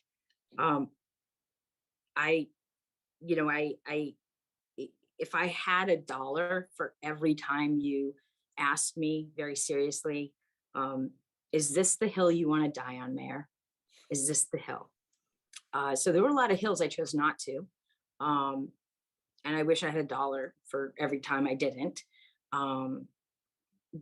But thank you as mayor and being a true partner and helping me as a new mayor, but also governing in a pandemic to make the best possible decisions and not react with emotionality most of the times. And afterwards, being okay, but say, really, what did you get out of that?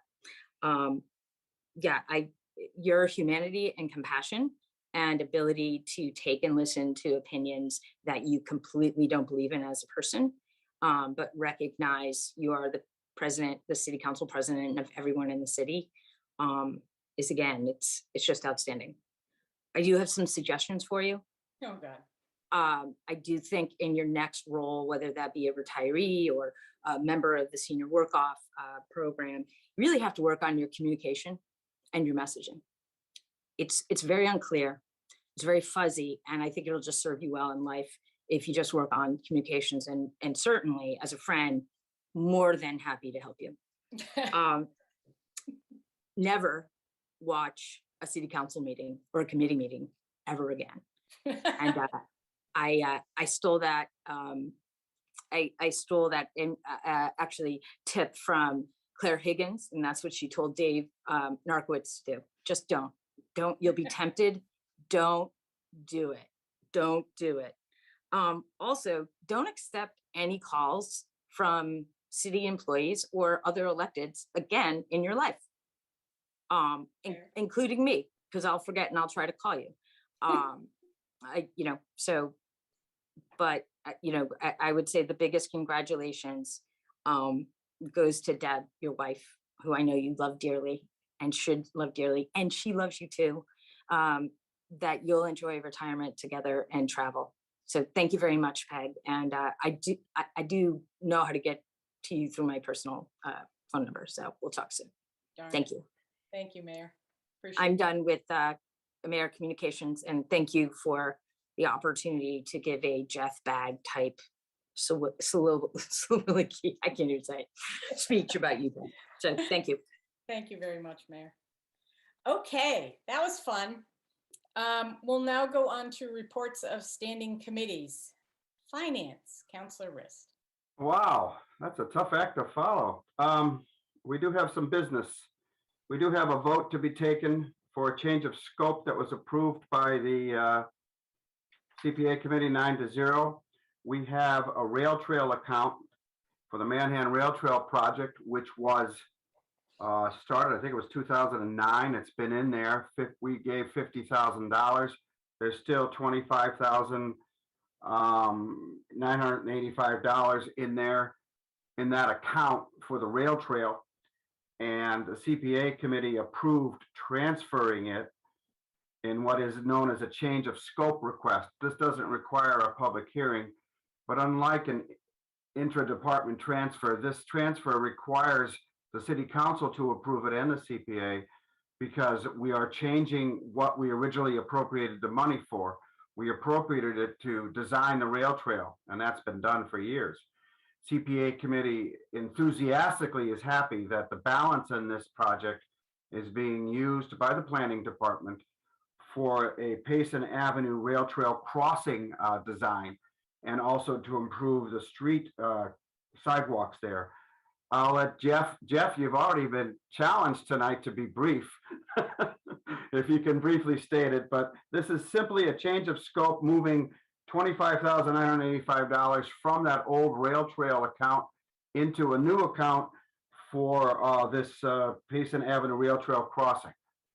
Go ahead, Jeff. Thank you. Would it be possible to let me share my screen for a moment? The only reason I want to do this because it's not just a transfer of funds. I think is the key thing that's happening tonight, but there's a project in the wings, and I would like I think I can do it in 2 minutes to just share about the project. I'm starting the timer. Please start it. Go ahead, Jeff. Thanks. So Dan did the introduction. What we're looking at is this is the rail trail crossing on Payson Ave, and it's on a few of our project lists to upgrade. And the idea is that this could become a potentially raised crosswalk with rapid flashing beacons or some other signal to identify that people are going to be here. This is a pretty active crossing. And the beauty of this is that we are trying also to work with the same company that John's working with, the Beta Group. We're like ready in queue with them for them to come up with some design ideas. The real critical thing is that there's a program coming up in January, a grant that would fund the actual construction of this, and it's the Shared Streets and Spaces program through Mass DOT, and we've gotten 2 of those grants so far that are really focused on pedestrian safety improvements. So the goal is to reprogram the money, come up with some designs for this, and then try to get it funded. And the Mass DOT program funds projects for $200,000 or less. And so the couple other things that we added into this is that if you are in this intersection, this crosswalk is pretty much a no-no. It comes over and lands you on a curb and pretty much puts you into the road. If you are a person with mobility issues and you're trying to cross Railroad Street, this is not ADA compliant at all. So we're asking for that design to be looked at. And when you spin around, we're asking for the consultant to look at taking the sidewalk that goes down Payson Avenue and widening it, because this is and make it ADA compliant. This intersection right here, this little curb cut and the one at 50 Payson, if you are in a wheelchair or if you're a person with a stroller, you dip down in the road, they're not ADA compliant. So the idea is to make this whole corridor more accepting of pedestrians. And the big picture is that if you're a resident out on Holyoke Street and you want to get to the new school, you're going to be coming down Payson Ave and you're going to be accessing the sidewalk, then accessing the rail trail and getting to the new school. This is the last crossing. That's one of the major ones. We've upgraded Ferry Street. with the Mass Works project, and we're gonna upgrade Union Street with the Mass DOT tip project, and then we want to have this one upgraded. So our target is a program that could have this potentially under construction next summer. And so that's kind of the quick update for everyone. That's kind of one of our target projects that we're looking at. And this reprogramming the money would be really critical for that. Okay. So thank you. Mayor has her hand up. Mayor? Go ahead, Mayor. Yeah, I just want to add, a great job, Jeff. I'm sorry I teased you earlier. But there might be some questions in the public or even on the council about why this intersection, why this part of the bike trail, another part needs more. But so this is a strategy that Planner Bag has very successfully used, and that's stacking. So Union Street will be redone, and then we do Payson. It makes a strong application because now there's a larger section of the bike path that have had these improvements. It's not that there's a lack of awareness that there are needed crossing improvements in other parts of the bike trail. But this, I don't want to say it's low hanging fruit, but it makes sense with the way the state looks at things. And, similar to the stacking grants we did this past winter and in other places, Cherry Street and whatnot. So I just wanted to emphasize that part of why this crosswalk, why now. And again, Planner Bag is looking forward and seeing that there might be a grant opportunity that's not available this minute, but we can be ready, shovel in the ground ready. And it's just a meeting of pleasantries. I will thank Planner Bag for, once again, for his prescient planning. Thank you. I will make a motion unless there's any other questions for the council. This is again a transfer of funds already appropriated for one project to a new project. Okay. Then I'll make a motion the full council approve to permit the use of CPA funds originally appropriated in 2009 for the Manhan Rail Trail to be used for capital improvements to the Payson Avenue Rail Trail crossing and as matching funds for the creation of construction documents. The funds, the amount being $25,985.30. Second. Motion and a second to change the scope of the CPA funds allocated to Manhan Rail Trail. Any further discussion? Barbara? Lindsay Rothschild, Aye. Owen Zaret, Yes. Peg Coniff, Aye. Erica Flood, Aye. Omar Gomez, Aye. JP Kaczynski, Aye. Tom Peak, Aye. Dan Rust. Aye. Motion passes. I have some new business. In one motion, I'd like to move that the following be moved to the Finance Committee for review. The request to review the council clerk's stipend, City Ordinance Chapter 2, Section 7.5, and the request to review the pay grades of the City Council appointees, the clerk, assessor, and auditor, to move those to the Finance Committee for review. Second. Motion and second to move to request to the Finance Committee. Any further discussions? Barbara? Peg Coniff, Aye. Erica Flood, Aye. Omar Gomez, Aye. JP Kaczynski, Yes. Tom Peak, Aye. Dan Rist, Aye. Lindsay Rothschild, Aye. Owen Zaret. Yes. I have three supplemental appropriations. I will move to the Finance Committee. As a first reading, the following appropriation is requested: $50,000 to be transferred from the enterprise retained earnings to be transferred to the fiscal year 22 water meter account, $50,000 for the following purpose. The Water Division replaces approximately 250 water meters annually. Cost per meter varies based on size and type. A standard residential size meter with integrated radio capability is approximately $200. The second appropriation requested is $112,000 to be transferred from the enterprise retained earnings account to be transferred to the fiscal year 22 wastewater treatment miscellaneous repair account. This funding will be used to perform the replacement of the following components of the city's wastewater system: grit chamber bucket elevators, Deserk air activated valves, Ashley Circle lift station redundant pump, cellular SCADA communication terminals, and the replacement of wastewater treatment plant process water strainer.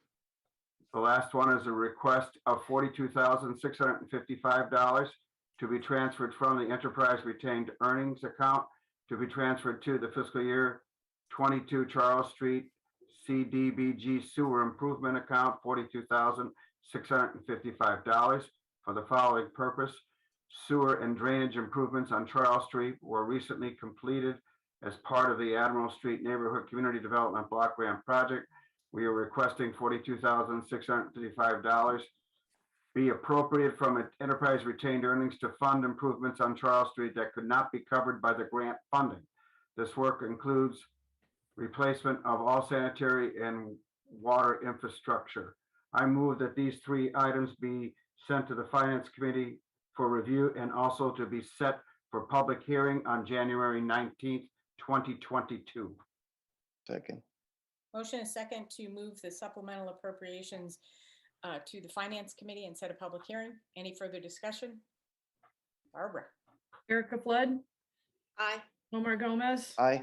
JP Kaczynski, Aye. Tom Peak, Aye. Dan Rist, Aye. Lindsay Rothschild, Aye. Owen Zaret, Yes. Peg Coniff.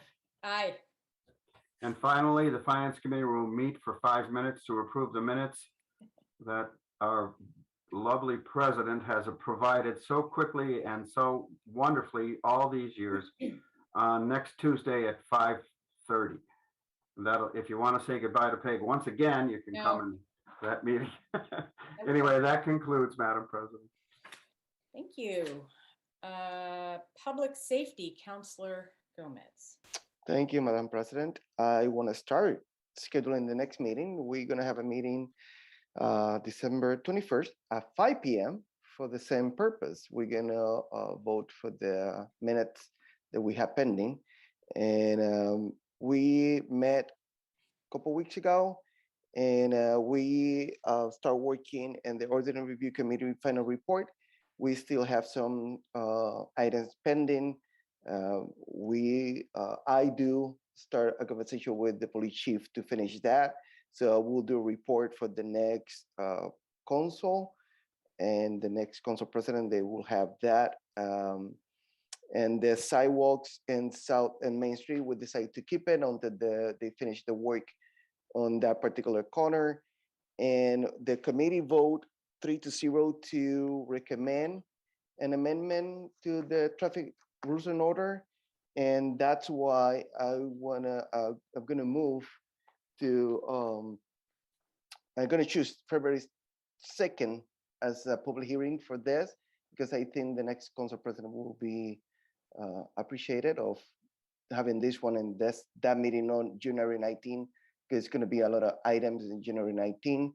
So I'll move to set a public hearing on January 19 at 6:15 to amend Appendix A Traffic Rules and Order, Section 1-24, parking prohibited in certain streets and all times, to add the following: Womelco Way, southerly side, entirely distance.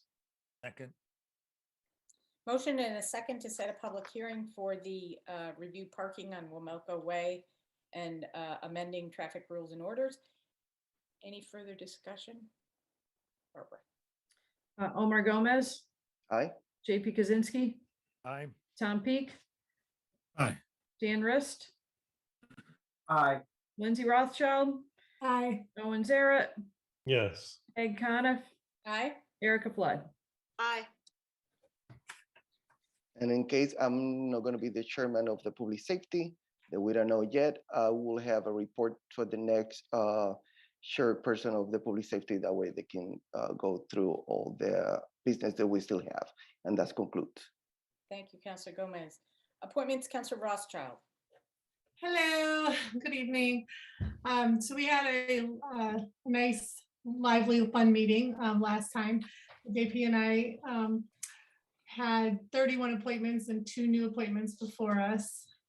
We voted 2-0 to recommend all the appointments before us, except for the Manhan Trail. That was my error. I didn't include those, but I'm still going to make a motion, as I mentioned in my letter, to recommend the appointment for those 4 members. This is my letter, but I just want to say in public too that there is not a master list for committees and boards, and this has been really challenging. And we need to have one. We need to have one to be able to communicate with the people on the committees and boards. And I think, there's different strategies, but I think maybe the chairs could be asked to provide an updated list from all their committees and boards. And there's also not there's not a contact information even on the website for every committee and board. And this is not okay if you're a resident and you want to get in touch with someone on one of those committees. So I'm just bringing that up. And also the Veterans Council hasn't met, I don't think since COVID has pushed us all onto Zoom. And so I'm just wondering how we can, how they can be helped to meet, even though we are now in a Zoom land. So, or Google Meet land to become. So, they have work to do. We're reappointing people there and nothing's happening, or if it's not happening in public meetings. So I'd like that addressed. We'd like that addressed. So I'm going to do this in chunks. We have 2 new appointments. So I'd like to make a motion to recommend, hold on a second, Emad Hack Frenchko to the ECA with a term expiration 12/31/2023. And Robert Newton to the Aquifer Protection Committee with a term ending 12/31/2022. Again? Did I hear a second? Yes. From JP. Okay. Motion and a second to approve 2 new appointments. Any further discussion? If I may.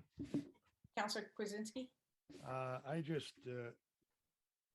it's unusual at appointments to have a candidate who's done so much for the city come back after their retirement from their job and after leaving a major post, in this case with BayPAC.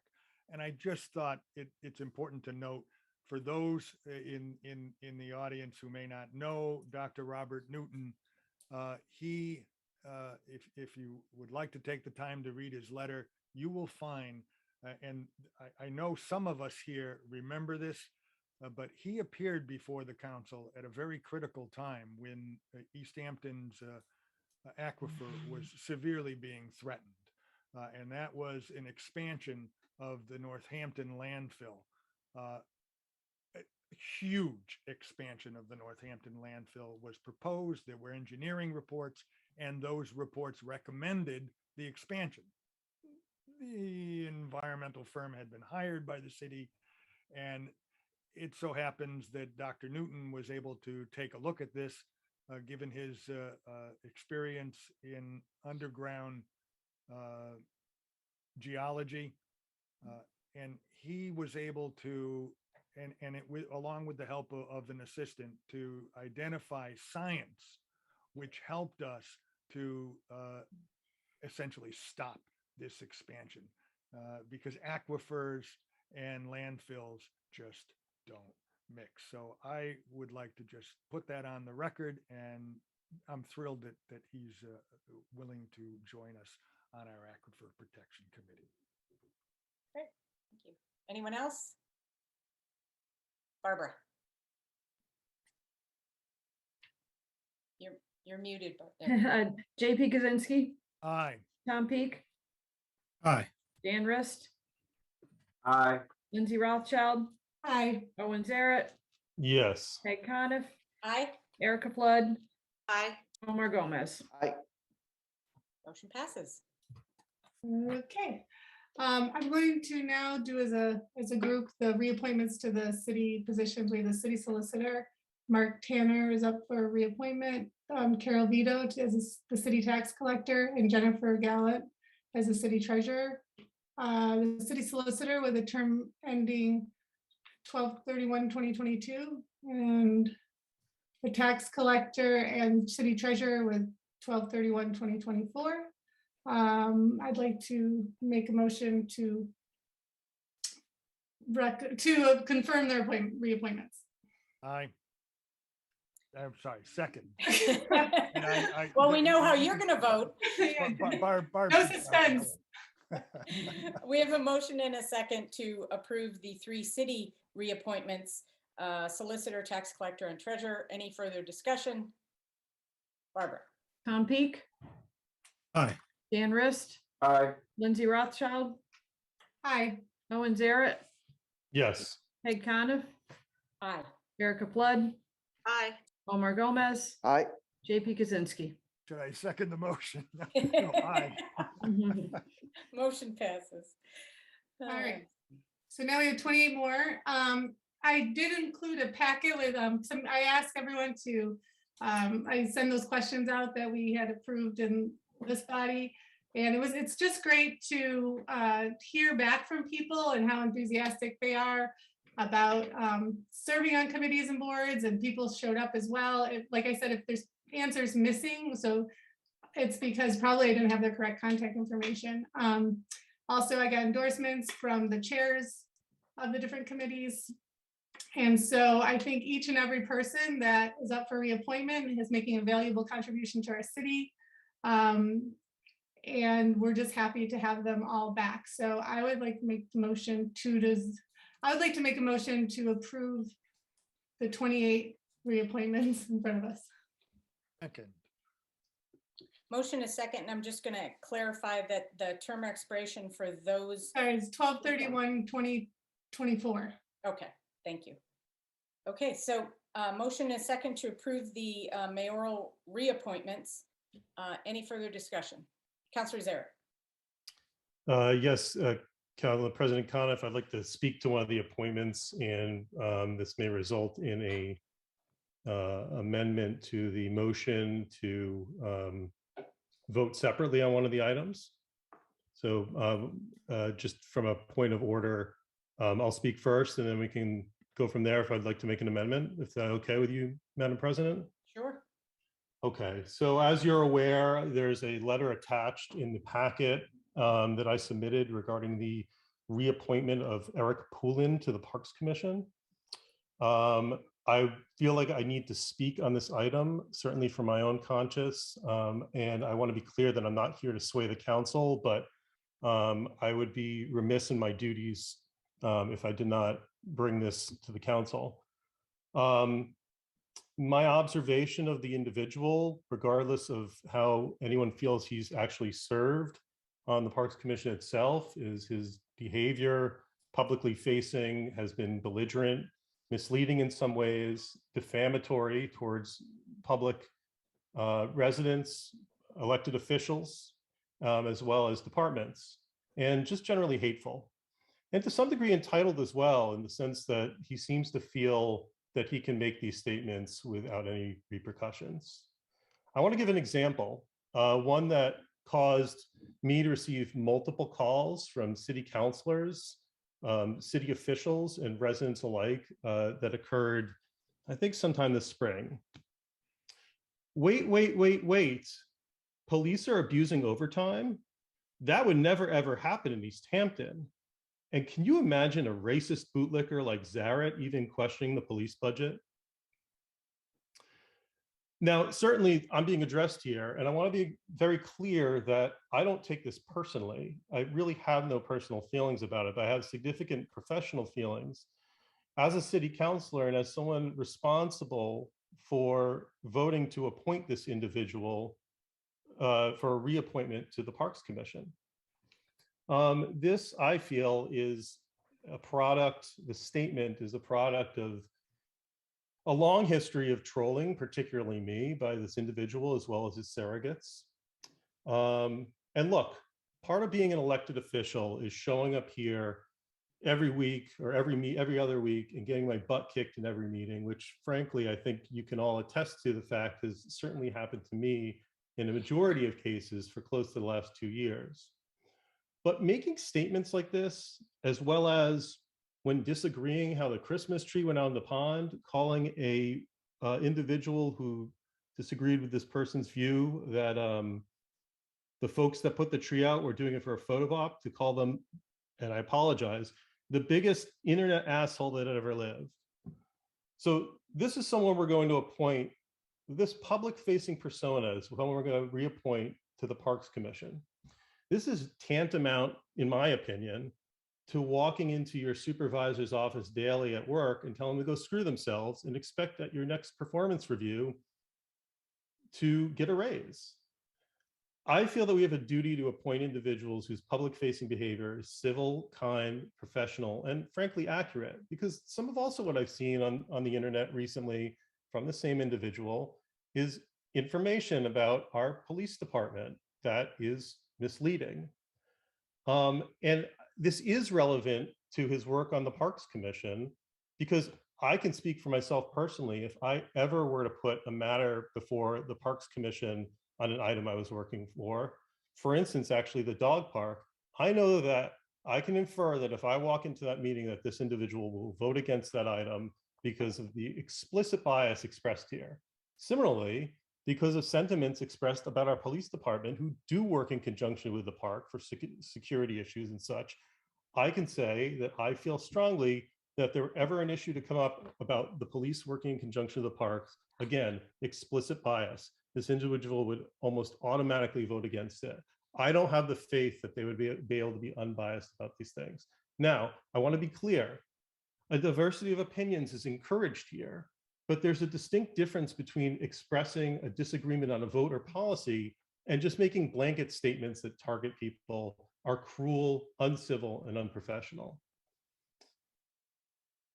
For the record, I've applauded this individual's good work in the past. They wrote a great op-ed about funding our library system, which I shared on social media and credited them for the sentiments expressed there, as well as their work on the Given the Bird road race, which raises a ton of money.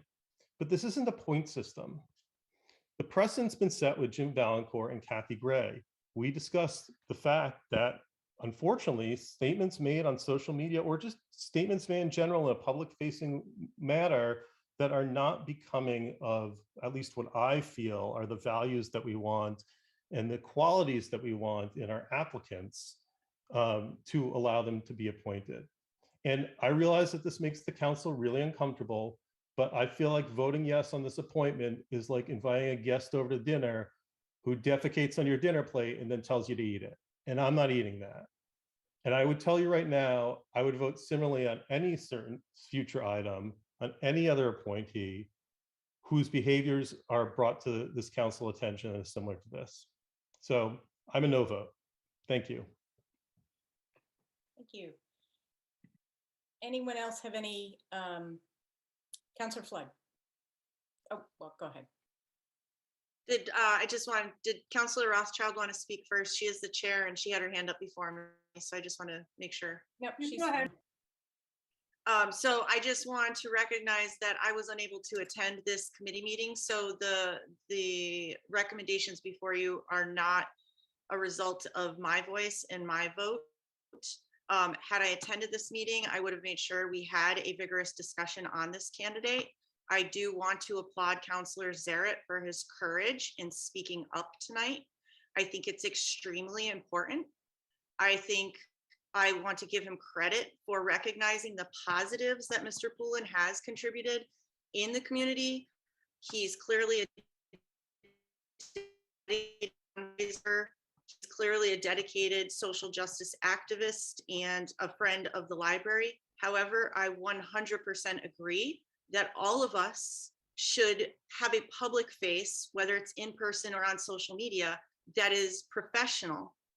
And it doesn't matter how much money you raise and how much good you do if you turn around and bully those around you as well. And I'm going to call it as I see it. I've been the target of some of this behavior in the past. I don't find it appropriate, and I don't think positive fundraising can erase all the negative bullying that happens. So I too would like to separate the vote for this particular candidate out of the chunk of the rest of them, so we can have an accurate record of of the vote on these candidates. I don't have any objections to the others on the list, but I do feel that it's important that this one be pulled aside for direct consideration. Councilor Rothschild. Well, I just want to say we did have a discussion at our committee meeting, and so I'm sorry that Councilor Flood wasn't able to be there to participate. I am feeling uncomfortable, and it's because we have free speech. And if people, and that is not our job as a city council to mediate the behavior of our residents. And I would also like to say that maybe Councilor Zarek should spend a little less time on Facebook and not being aggravated by things written there. And maybe if we were to peel back the emails that he sends to members of this body that are also not professional and have a lot of accusatory things. Point of order, President Coniff. Okay. This isn't relevant. I'm not the person being appointed to the Parks No, but you're Commission. pointing, you have a position to point fingers when you send inflammatory things that are not in the Point of public order, eye. President Coniff, the counselor is out of order. This is not relevant to me. Let's We're try to- discussing the merits of an I understand. appointee. I understand. Lindsay, let's try to keep it to the. I will keep it to that. I just want to say that by endorsing this candidate as a member of the Parks and Rec Commission does not mean that I condone everything he says or does, just like any other member of our committee or board. There's other people in our committees and boards that are also very virulent on Facebook and say a lot of inflammatory things. And I still voted to approve those people because that is not our role as arbiters of free speech and behavior as city councilors, unless it directly affects the committee or board that they're sitting on and the work that they're doing there. So we did have a vigorous discussion and we voted 2-0, and I'm happy to remove him so that I'm happy to remove it from the motion now. Okay, well, let's see what others have. Councilor Gomez. Thank you, Madam President. First, I think the First Amendment of the Constitution is really important for me. So the freedom of speech is number one in my book. One of the comments from this Eric, he was responding to someone on Facebook, and I'm not talking about the police. I'm talking about the other ones. So when we're gonna put some of those post on Facebook, we have to read the whole contest. I'm gonna read part of it. One of them, they referred to a woman and they said, remember, don't wear a short skirt at night or you deserve to be raped. And that's when he answered one of those bad words on Facebook. So, but being saying that, I think political attacks, it's permitted. So we are living in a free country, right? Even if Eric was saying really bad stuff about myself, I will vote yes for his appointment in this particular committee. Like I do agree with Councilor Sarah in the past, we vote no, but I think each particular committee is different. And we have to be really be careful when we vote and when we choose to say no or yes to a committee member. Those two past appointees from the mayor was to the CRC. It's a committee, the people and or entity or department go to complaints. And if a member already have a way to see stuff as a government, as a religion or something like that, and that person already make a statement publicly that is against a lot of stuff. So to me, is you know what? I don't think you're gonna be there. But this is Park and Rec. And I'm not saying I'm not saying that way, saying the Park and Rec is less important than any other committee. I think the Park and Rec is doing commission are doing a great job. Eric is doing a great job in the Park and Rec Commission. We have a recommendation from the department head from the park. And I think we have to start separating two things, right?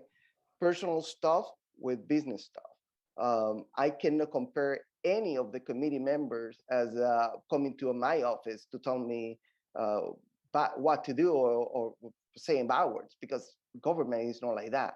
The government is to provide services. That's what it is. We are here to provide services, safety, health, to provide services. And for that particular reason, I'm gonna say yes. I think it's different things. Okay, I'm gonna, Councilor Zaret, I'll come back to you, but I got to give everybody else a chance first. Councilor Rist? I have to agree with Councilor Gomez on this. This is an appointment from the mayor. And as such, she got a good recommendation from the Park and Rec Director. And as a result, I have to vote yes because of that. The mayor has to have, the mayor is responsible for these appointments she makes and will deal with the consequences if there are unprofessional activities done. I don't agree with Mr. Poulin's statement. I wish he was a lot more professional, but I've been bullied in the past. I've been here 25 years and it comes with the territory. I don't disagree though that we all deserve to be respected for our basically volunteer service. The money we get paid is nothing compared to what we sometimes have to put up with. But on the other hand, our role in judging whether a person is qualified for a position or is going to do the job correctly, whether it's a new appointee or reappointee, is to find out if that person did the job well. And I believe the mayor and our John Mason, our Park and Rec Director, have stated so. So I'm going to vote yes. I do wish the individual would be a little more professional in his dealings with the city councilor and other councilors, but we're all going to be attacked. And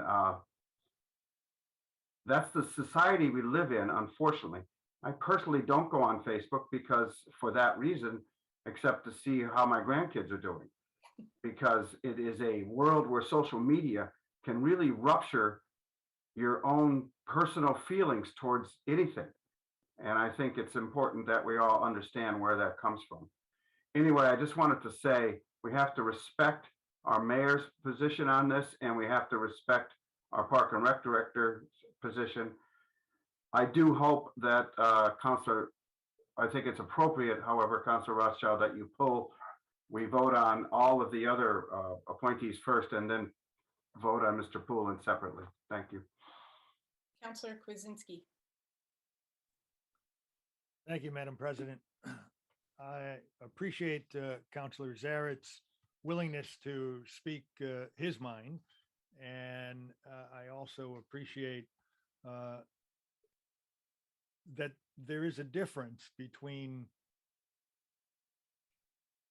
being on a committee that is with regard to community relations, the Community Relations Committee, and the Parks and Recs Department. So I make that distinction, and I'd like to explain my vote at subcommittee level and how I will vote tonight.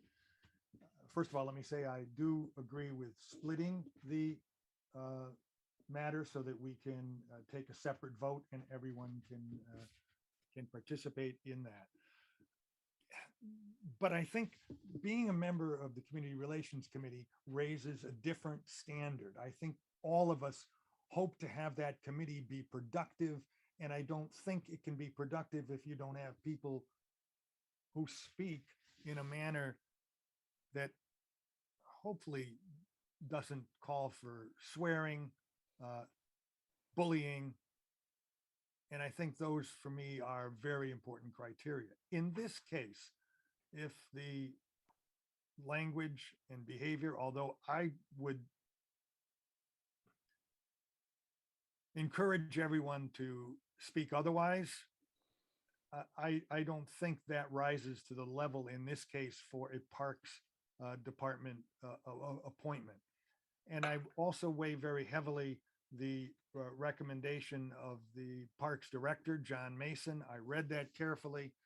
It didn't seem appropriate to be able to make a distinction. It was inappropriate not to make that distinction. So I appreciate the Parks Director position.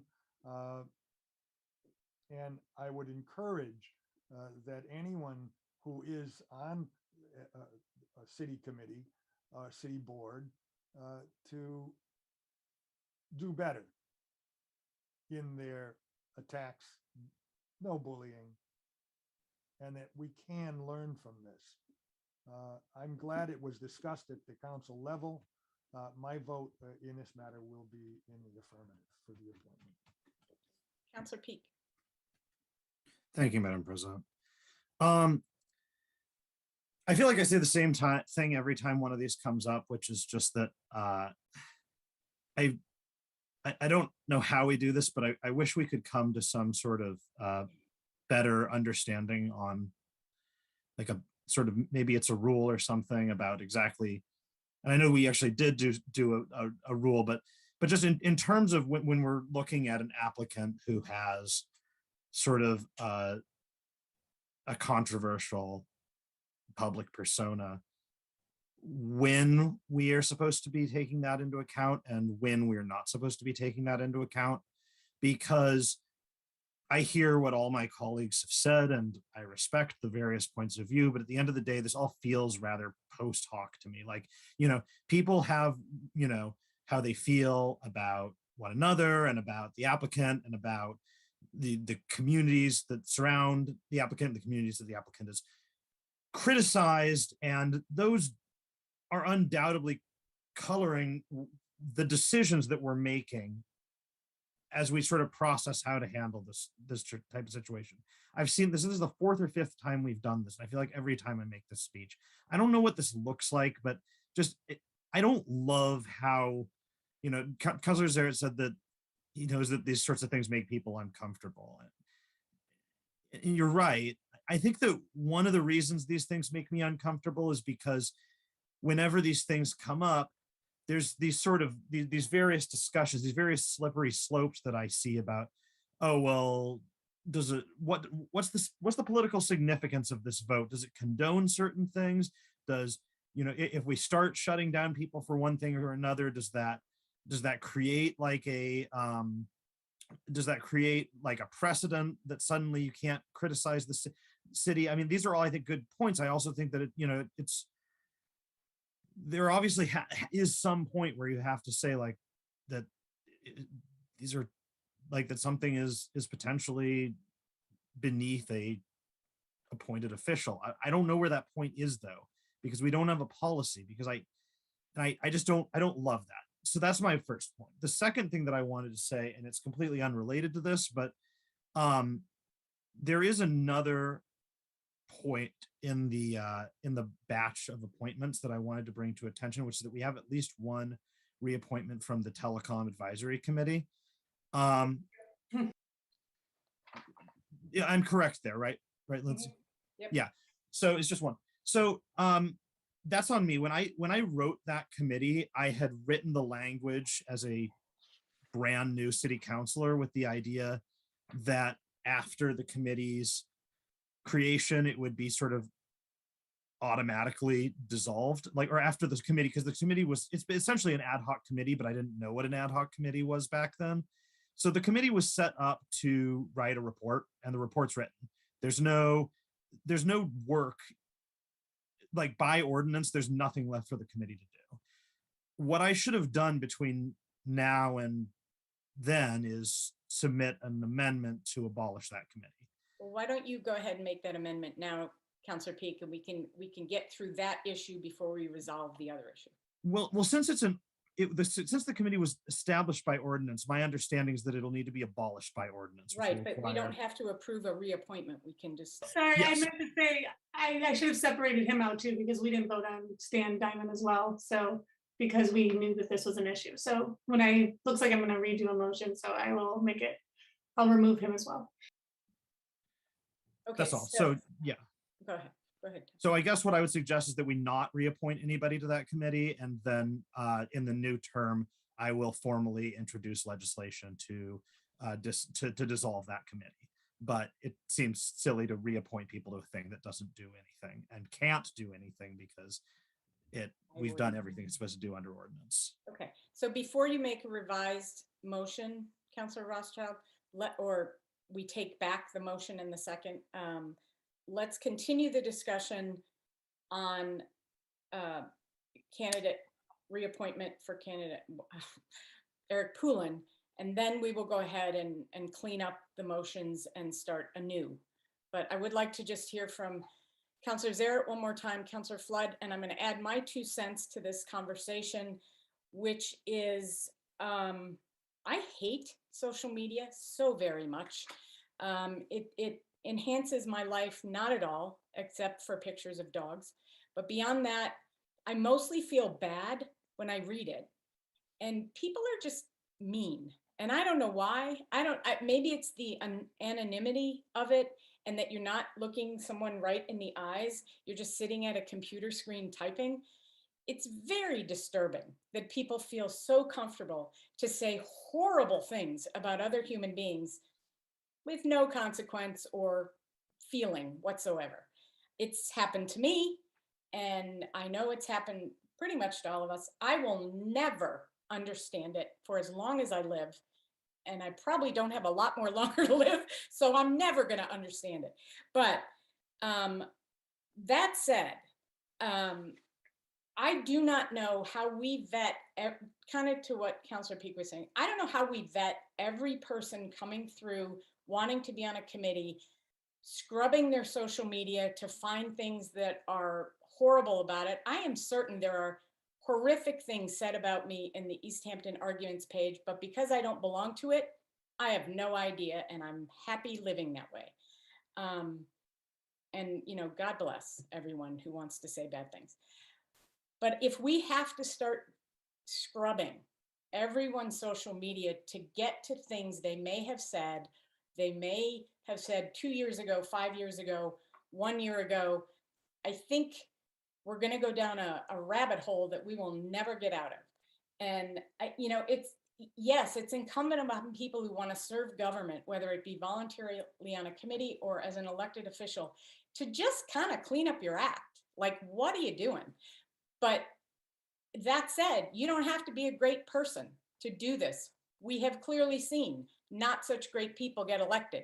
So that's not the acid test. So, you know, it's free speech, it's democracy. People get elected who we don't like. People get put on boards and committees that we don't like. It only matters that the board and committee thinks they can do the work and that they do the work. And the rest of it, I can't get worked up over, because I would never, ever feel good about myself again. So I just don't know, you know, with notwithstanding all the other candidates, have we done the same level of research on all of them and put them all up against one another to say, did somebody say something bad on social media about somebody else? And does that now become a disqualifier? And to Councillor Peak's point of view, we don't have a rubric for that. So I don't know. Those are just my thoughts as I walk out the door. So Councillor Zaret, go ahead. You can make another comment. So just to your point, President Coniff, I think that if this was an active process where we were talking about scrubbing people's social media, I agree that's both tedious and unnecessary. But certainly, you know, from a complaint-driven perspective, it's worthy of consideration if someone brings something forward on people. This happens all the time in employment, where someone's either up for a job or has a job, and information about things that they've said, either just straight up publicly or on social media, is brought to their employer's attention. They're terminated. I think that in certain ways, you know, we're like the board of directors of a company here, and so I scrutinize applicants in a similar way. Obviously, it's a little uncomfortable because in this case, the comments are directed towards me, but frankly, no one else seemed to feel, other than Councillor Flood, to bring this forward even for discussion. And we've had some precedent with Jim Valancourt and Kathy Gray kind of discussing what they've said. Briefly also, First Amendment, freedom of speech, right? But freedom of speech does not guarantee you repercussions from things you say. And that's the difference between being able to express your opinion freely and also why we have things like defamation, libel, slander. all of those things come at the cost of your free speech. You can say things freely, but you're not free from what comes after that. Again, my statement here is to clear my conscience on this. It would be very hard for me to vote yes on this because of the nature of this. I don't think it's professional. I think it's unbecoming of someone who represents the city. I agree with Councillor Peak that after a few exhaustive discussions about this, and frankly, kind of split decisions based on kind of the same information provided with different candidates, that we should look into a rubric, but that's the most I'll say about that in the interest of open meeting.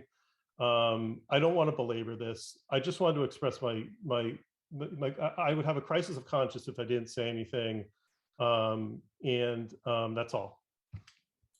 Okay, so we're gonna go through Councillor Flood, Peak, Kwasinski, and Gomez. Then we're gonna redo the thing. I think we all, oh, I'm sorry, and Councillor Rothschild. I think we all understand where we stand now, but I want to give you one last opportunity to say what you need to say, and then let's put this to bed and go forward with a revised motion. Go ahead, Councillor Flood.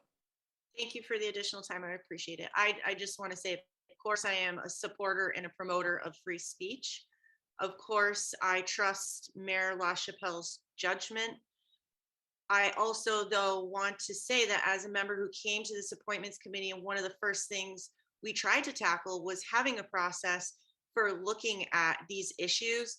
And what we came up with were these set of questions that we send out to everybody so that everybody's treated equally. And the whole discussion of those questions was, well, how do we follow up with these situations? So we really never came up with a solution. And just as a committee member who's moving out of this role, I would like to stress that I think what I'm hearing Councillor Peak say, exactly, there needs to be a policy, or there needs to be something that we can look to in the future. But I know that we also had discussed, having committee members sign a code of ethics, which would also just include the expectations of public servants and volunteers' performance on social media. Again, it's not to limit free speech, but it's to create committees that feel welcoming to everybody in the public.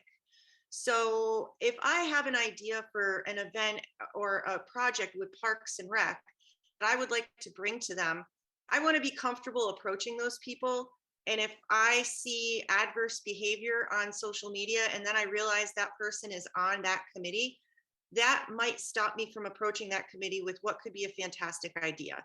So just making a broad stroke here is that I would like to see our boards and committees be welcoming and diverse and inclusive, and allowing more people to step up and volunteer. We all know we're short on volunteers.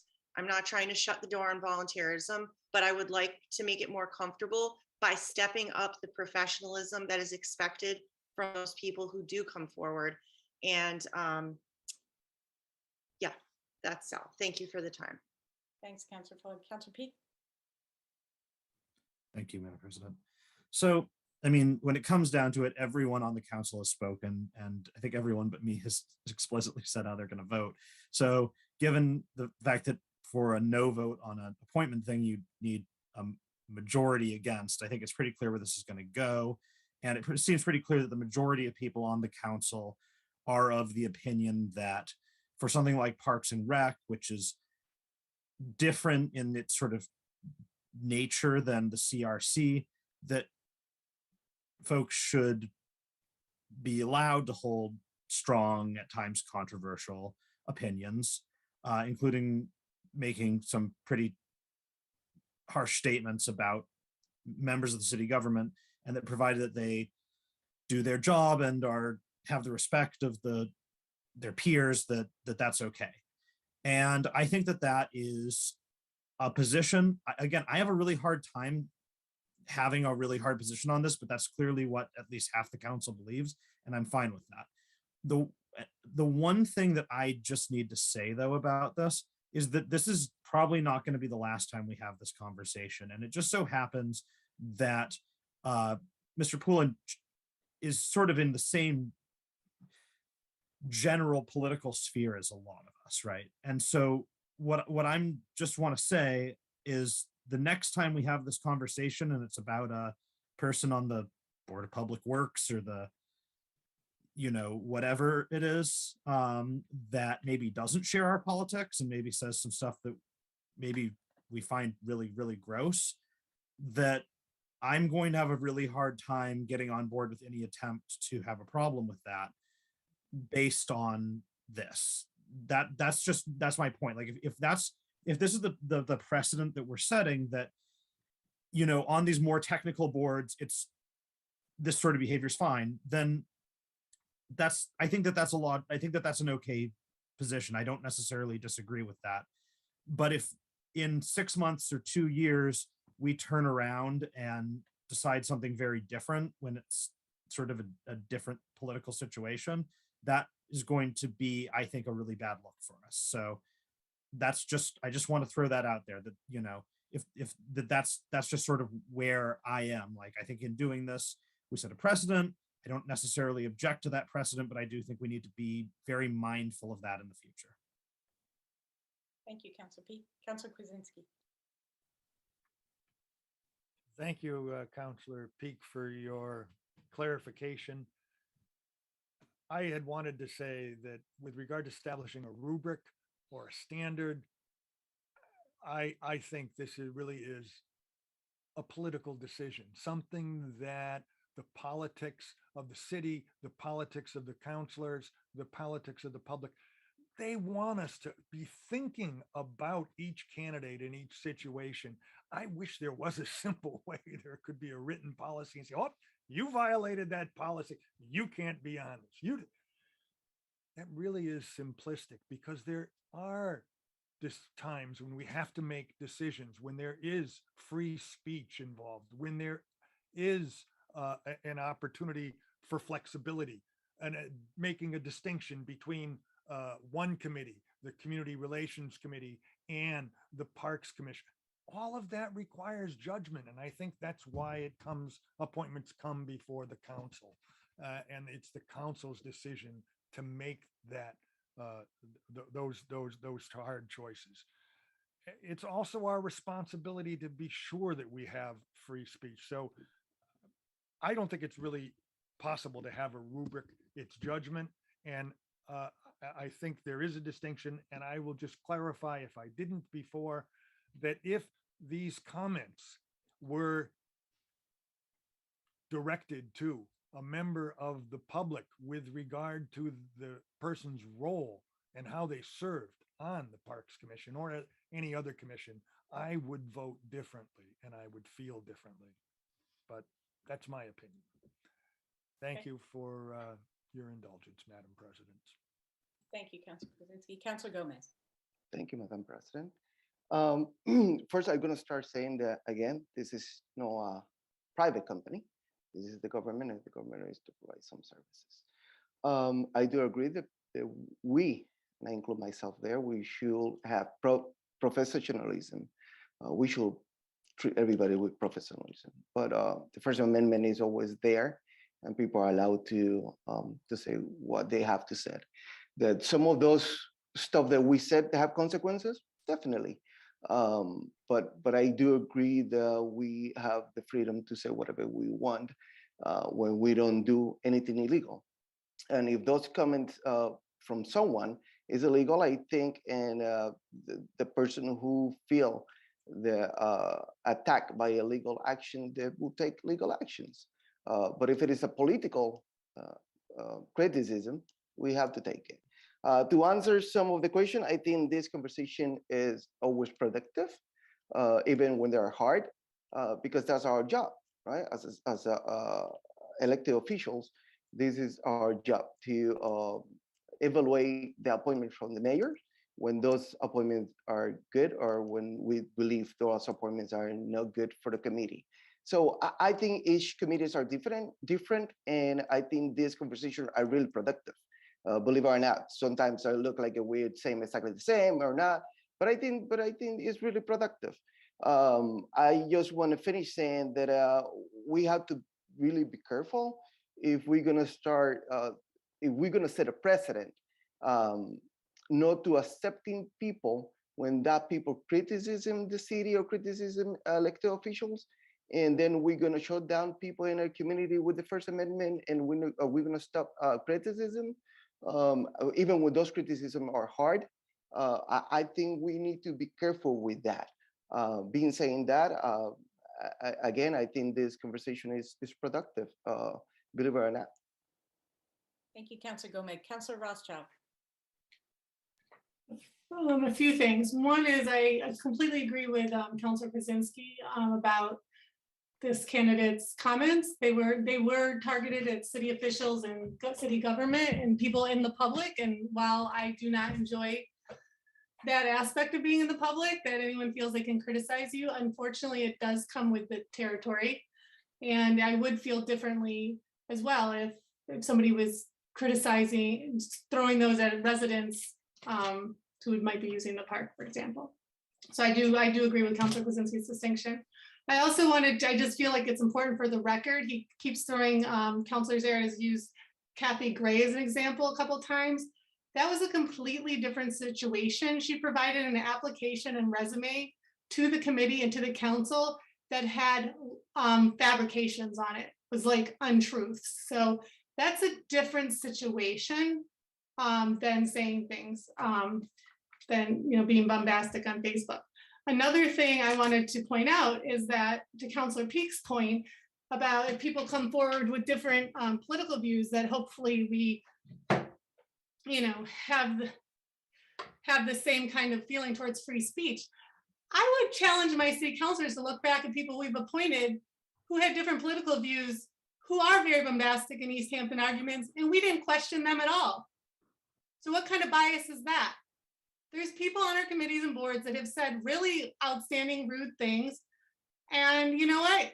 They've also been good members of those committees and boards, because you can be both and that's just the truth of the matter. And we live in a place where people have lots of different views and express them in a lot of different ways.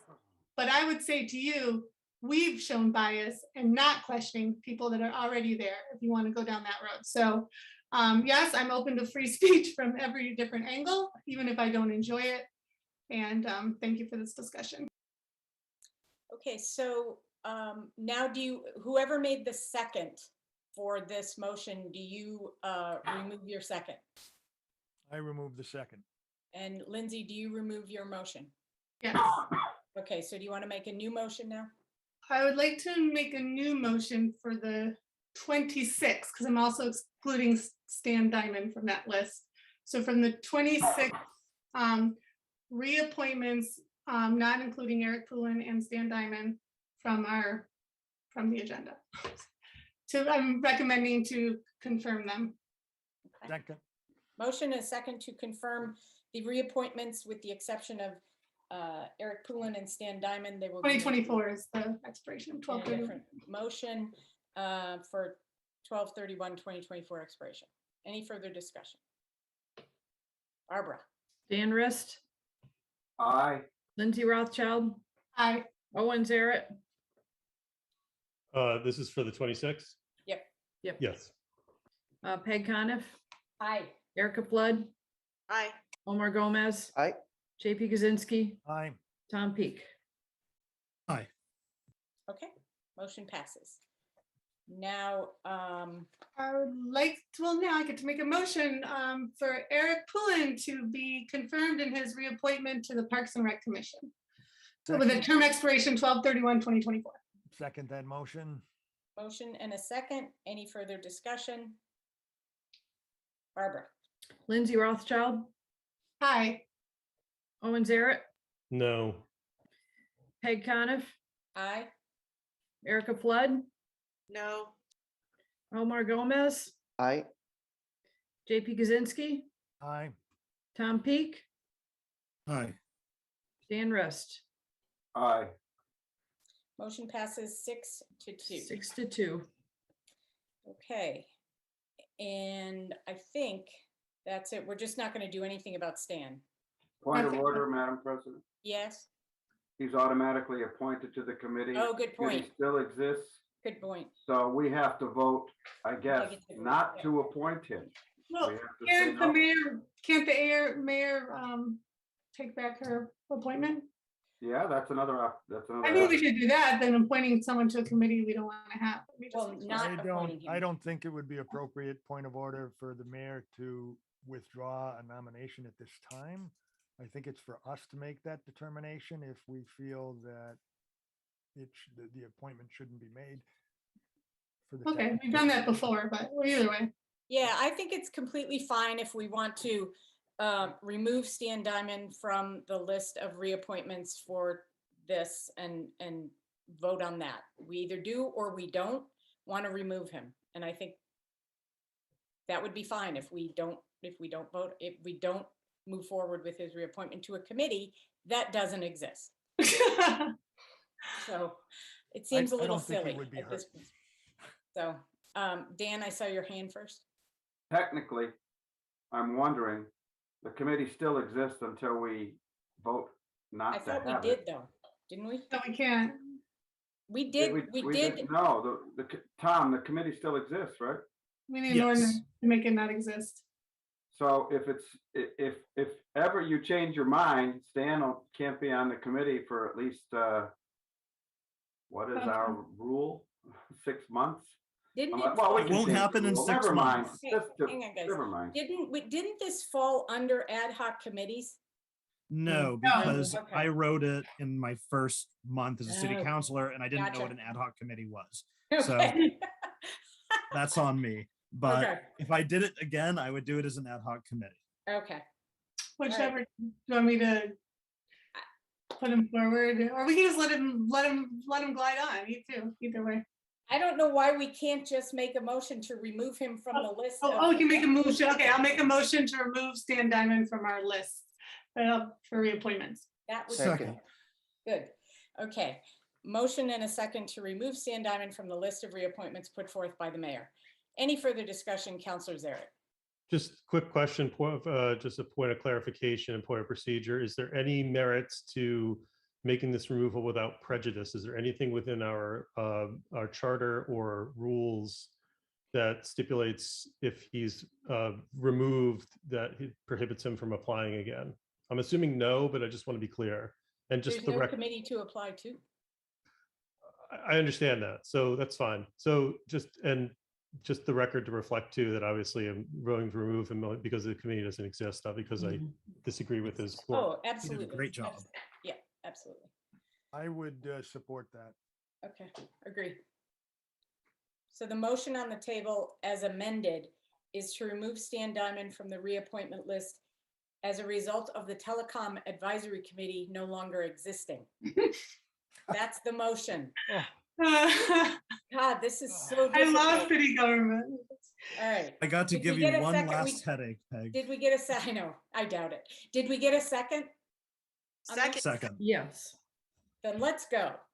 Owen Zaret, Yes. Peg Coniff, Yes, please. Erica Flood, I'm an aye. Omar Gomez, Aye. JP Kaczynski, Yes. Tom Peak. Aye, and thank you for your help on all of this, Stan, if you're watching at home. Dan Rist, Aye. and Lindsay Rothschild. Aye. Okay, thank you, Stan. It's not because we don't love you, it's because the committee doesn't exist. Okay, I have more Okay. stuff to do because I have a lot more to go, but I'll make it quick. I'd like to move the 3 new appointments, or is it 4? 4 new appointments to the Appointments Committee. That's Rachel Phillips for the Aquifer Protection with a term expiration with 12/31/24. Marty Klein to the Commission on Disability with a term ending 12/31/2024. Ebenezer Afari Kuma to the CRC with an expiration 12/31/2024. And John Pepe to the Energy Advisory with a 12/31/2022 expiration. Second. Motion and a second to move the 4 new mayoral appointments to the Appointment Committee. Any further discussion? Barbara? Peg Coniff, Yes. Erica Flood, Aye. Omar Gomez, Aye. JP Kaczynski, Yes. Tom Peak, Aye. Dan Rist, Aye. Lindsay Rothschild, Aye. Owen Zaret. Yes. Motion passes. Next. And I think there's 11 reappointments. So is that the right number? And I'd like to move them as a package to the appointments committee. They all have a term expiration 12/31/2024. Second. Motion is second to move 11 new reappointments to the appointment committee with the term expiration 12/31/2024. Any further discussion, Barb? Erica Flood, Aye. Omar Gomez. Aye. JP Kaczynski, Yes. Tom Peak, Aye. Dan Rist. Dan Rist. Aye. Okay. Lindsay Rothschild, Aye. Owen Zaret, Yes. Peg Coniff. Aye. Are you done, Lindsay? Well, I'm just announcing that we have a meeting on 12/22, that's next Wednesday at 4 p.m., where we will get all our final minutes for the year in and go through these appointments before the year is over. And thus concludes. Thanks, Lindsay. You're welcome. That was fun. Ordinance, who's going to give the ordinance report with Salem Derby out? Counselor Zaret, go ahead. Thank you, President Coniff. God, I only get to say that 2 more times, I think, unfortunately. Can we make you President Emeritus? No. Okay, just going down the agenda here. So the ordinance review committee's final report that has not yet been discussed by the committee, the Juneteenth resolution and related amendments to city holiday ordinances. That will be discussed at our next meeting, which is 21st, I believe. I'm in the wrong month here. Yeah, the 21st at 6 p.m. We'll be discussing that. Vacant storefront ordinance has not been discussed yet either. That will be discussed on the 21st as well. We had a joint public hearing with the planning board last night regarding the zoning amendment, affordable housing and smart growth district and the planned residential developments. That was a great discussion with the planning board. I want to thank Councilor Peak for all the work he's done on that, and a really great PowerPoint presentation. That had some movement and has been continued to the 25th of January for another joint public hearing with the planning board. And I will need some input here. Regarding the item, the rezoning request for 7 Groveland from R15 to highway business, that was discussed a couple meetings ago, and that discussion continued. There was a planned site visit for this past Saturday that was canceled. Now, it is a matter of public record because it's contained in a publicly available email. There was a request from the petitioner, Mr. Cernak, to remove this item. However, there's nothing in the agenda packet. My thoughts, but I'll defer to the other counselors. This needs to be formally submitted to the agenda to appear publicly on the agenda so that people interested in speaking to it from the public are aware of it. I don't think we haven't formally dismissed it in committee. I see Councilor Peak raising his hand, but President Coniff, I just wanted to present you with that. And I'll just hand it over to you briefly to direct the meeting around. Yeah, I mean, it's still on your agenda. You now have information that was given to you in the interim. You haven't really taken any action on it. So it would be my recommendation that you guys meet one more time on it, given the new information that has come to light. Have a conversation, allow the public to participate, and then bring back to us the results of that conversation. That makes sense? Yes. Okay. I see Councilor Peak has his Councilor hand. Peak? I agree with President Coniff. That's what I was going to say. Thank you, Councilor Peak. That makes my night. Thank you. All No, right. and that was my thought as well. I just wanted to make sure I wasn't missing something procedure wise. So again, to reiterate, we have a meeting at 6 p.m. next Tuesday in Zoom chambers. And then also to looking ahead, another joint public hearing with the planning board regarding the zoning changes. That's 6 p.m. on January 25th. And I don't see any No new ordinance, new business, so thus concludes. All right, thank you. And back to you for property. Oh, hi, President Conniff. Good to see you Hi, again. good to hear from you. So the first item here, boundary line agreement with the owner of 99 Hendrick Street, AKA the Daigle item. Through a series of unfortunate events, we have not been able to meet as a committee with this item on our agenda. I had emailed the president regarding this with the original intention of suspending city council rules to discuss this here, but it looks like as a matter of practice within the rules, property items such as this do not seem to require discussion in committee first. That's my understanding, President Conniff. Yeah, actually, it's really just part of the charter that you can certainly come back to this body with a no recommendation. And I feel that from where you've started to where you've landed, you have no recommendation to give to this body, so we can either move forward with a vote if it's time sensitive and a discussion about it tonight, or we can roll it over to the next meeting. So I don't know the criticality of it. It's pretty time sensitive. There's been some communications I've received indicating that the petitioner and their attorney would like movement on this. So I would like to present it to the council tonight for a vote with your permission, President Conniff. It seems fine with me, but I want to recognize Councillor Rist real quick. And then Mayor, I'll talk to you. Hang on. Councillor Rist.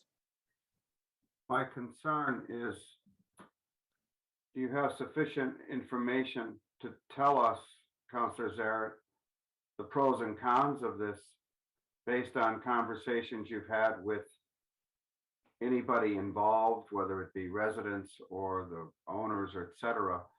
Because I always rely on the committee doing due diligence, as you always have.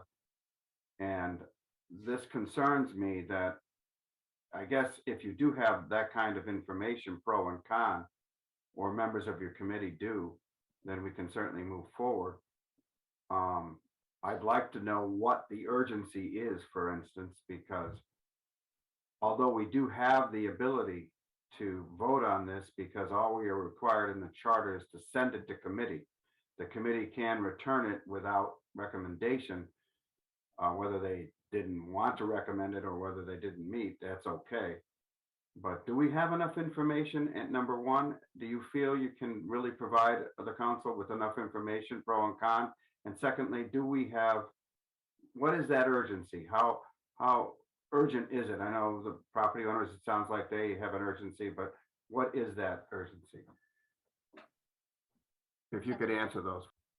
Yeah, so my understanding is that this item has been, so first of all, the item at hand is strictly just to endorse or vote to allow the mayor to enter into negotiations around more clearly defining a boundary between the private property owner and the city over at the Waterworks property off of Hendrick Street. There's additionally a sewer easement involved crossing through the property owner, Mr. Daigle's property. And my understanding is that there is some sensitivity,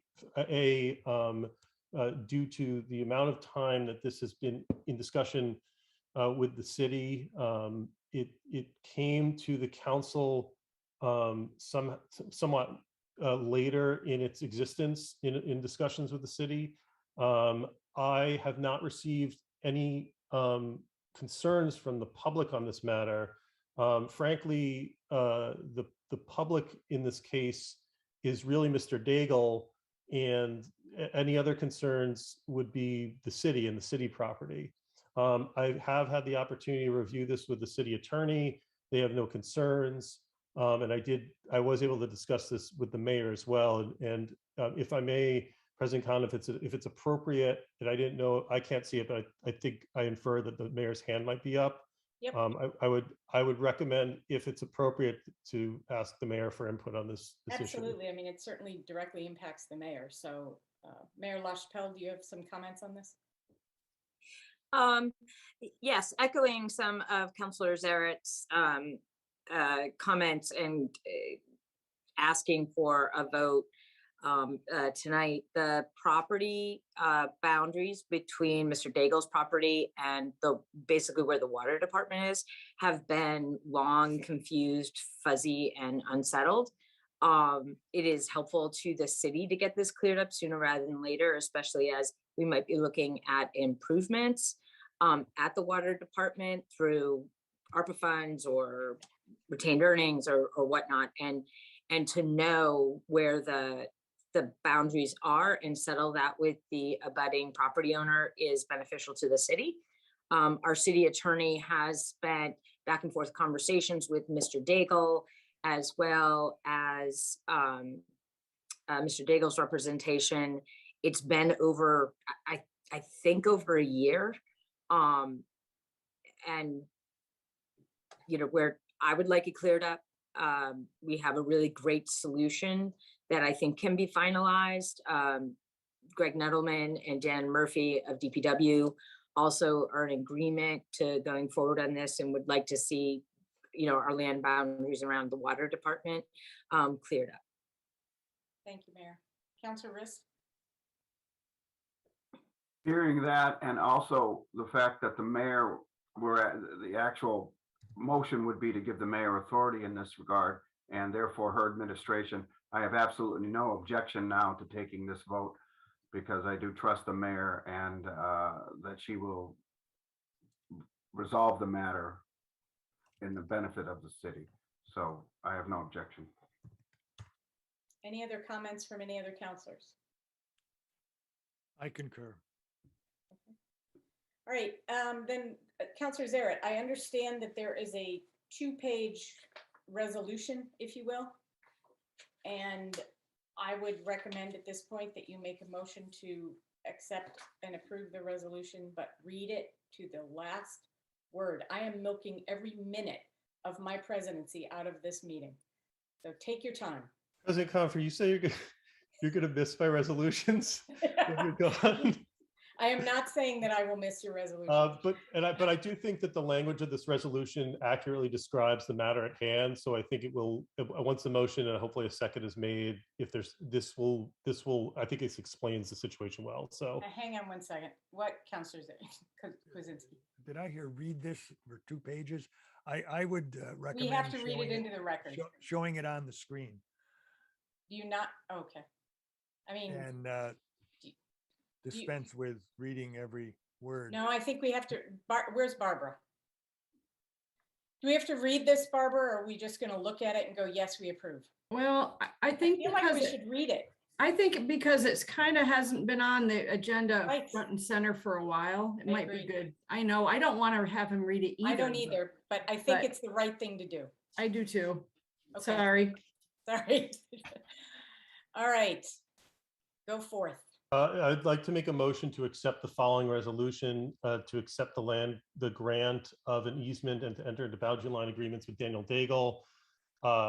As follows: whereas the city of Easthampton, Massachusetts, the city owns certain real property identified on page 2 of the Daigle exhibits attached here to and incorporated herein, city property. And whereas Daniel Daigle, the owner of certain real property identified in the Daigle exhibits attached here to and incorporated herein, the Daigle property, wishes to establish the boundary for the Daigle property and the city property by entering into a boundary line agreement. And whereas the Conservation Commission has determined it is the best interest of the city to enter into the boundary line agreement as detailed in the Daigle exhibits, and that doing so will not adversely affect any area under Conservation Commission, area over Conservation Commission has jurisdiction. Whereas it is the reasonable belief of the Conservation Commission, the City Council, that the proposed boundary line agreement does not create any new boundaries, but simply reaffirms the existing boundaries. And whereas the city has a sewer line running over the Daigle property, but there is no easement of record for same, then it is therefore necessary for the city to obtain an easement for same, and see Daigle exhibits page 20-1.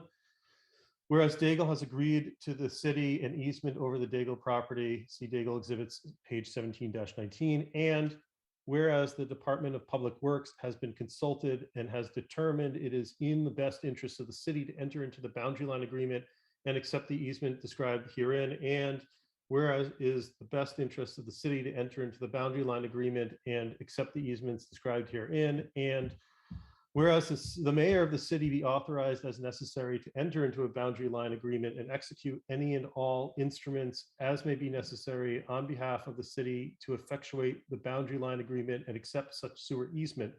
Now, therefore be it resolved, one, that the mayor of the city is authorized as necessary to enter into the agreements and execute any and all instruments relative or necessary to effectuate such agreements.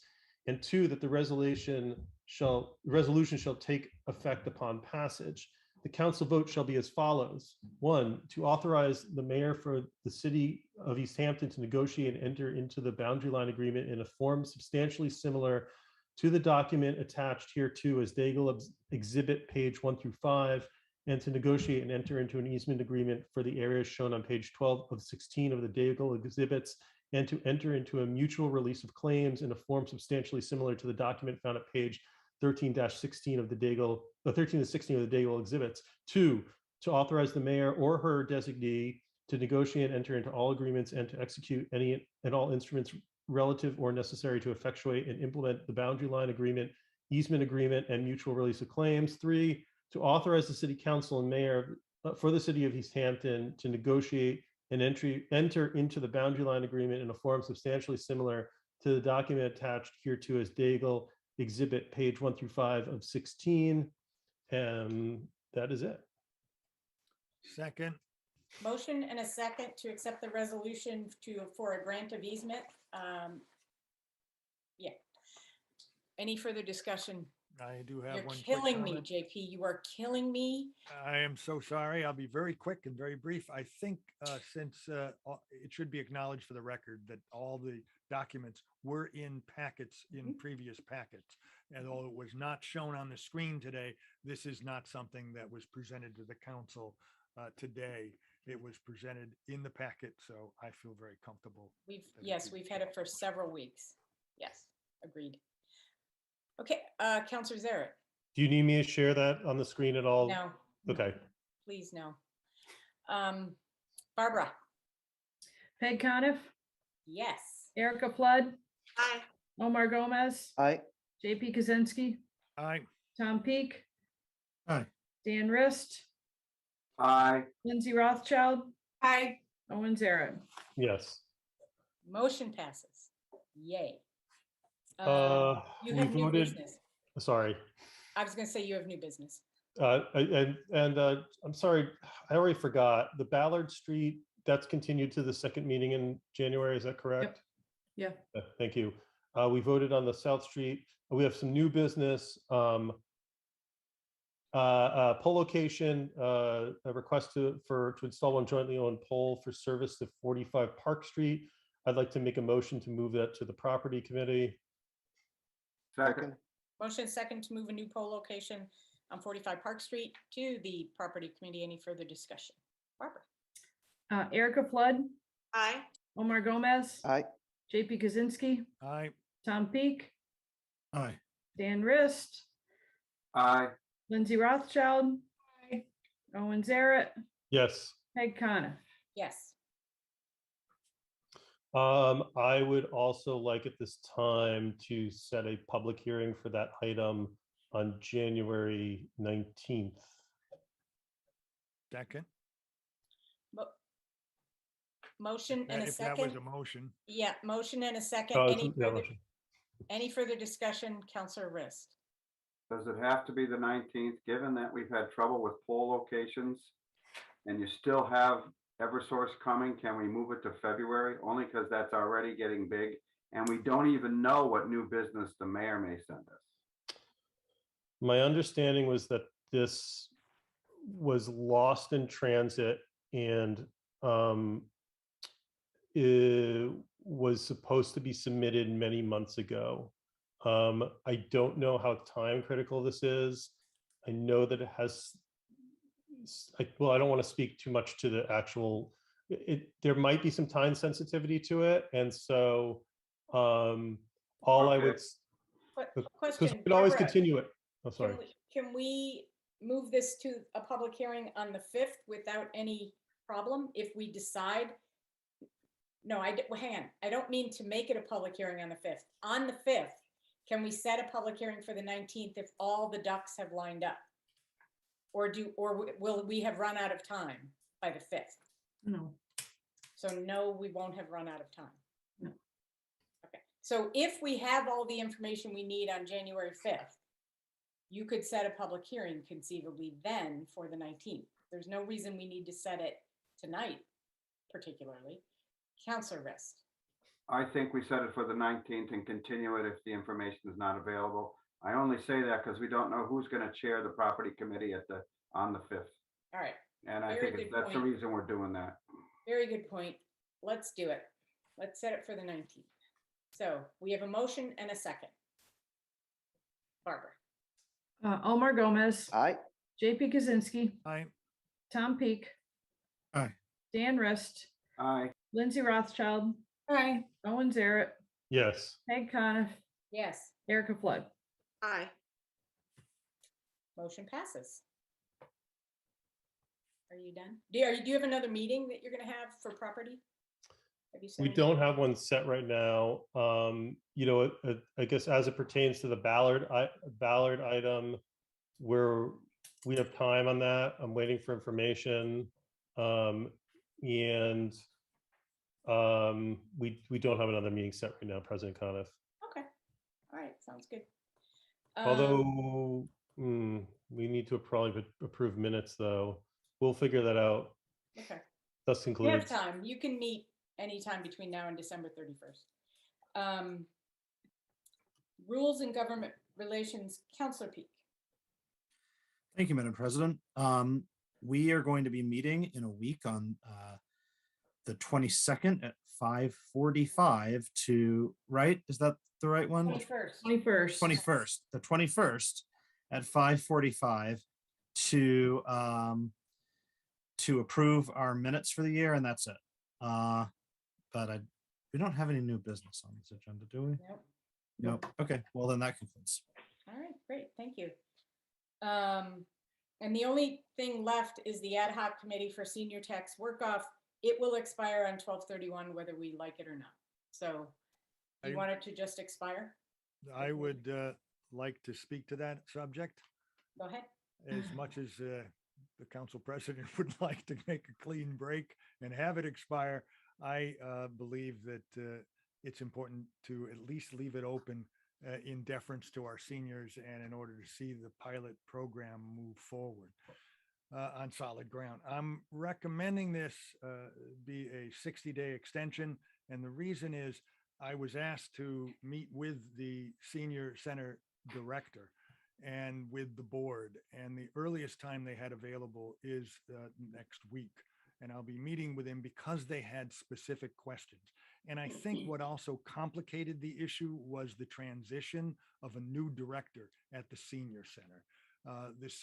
We had been fortunate to have Brendan Rogers with us throughout the entire period. I know Councillor Coniff will remember that very well.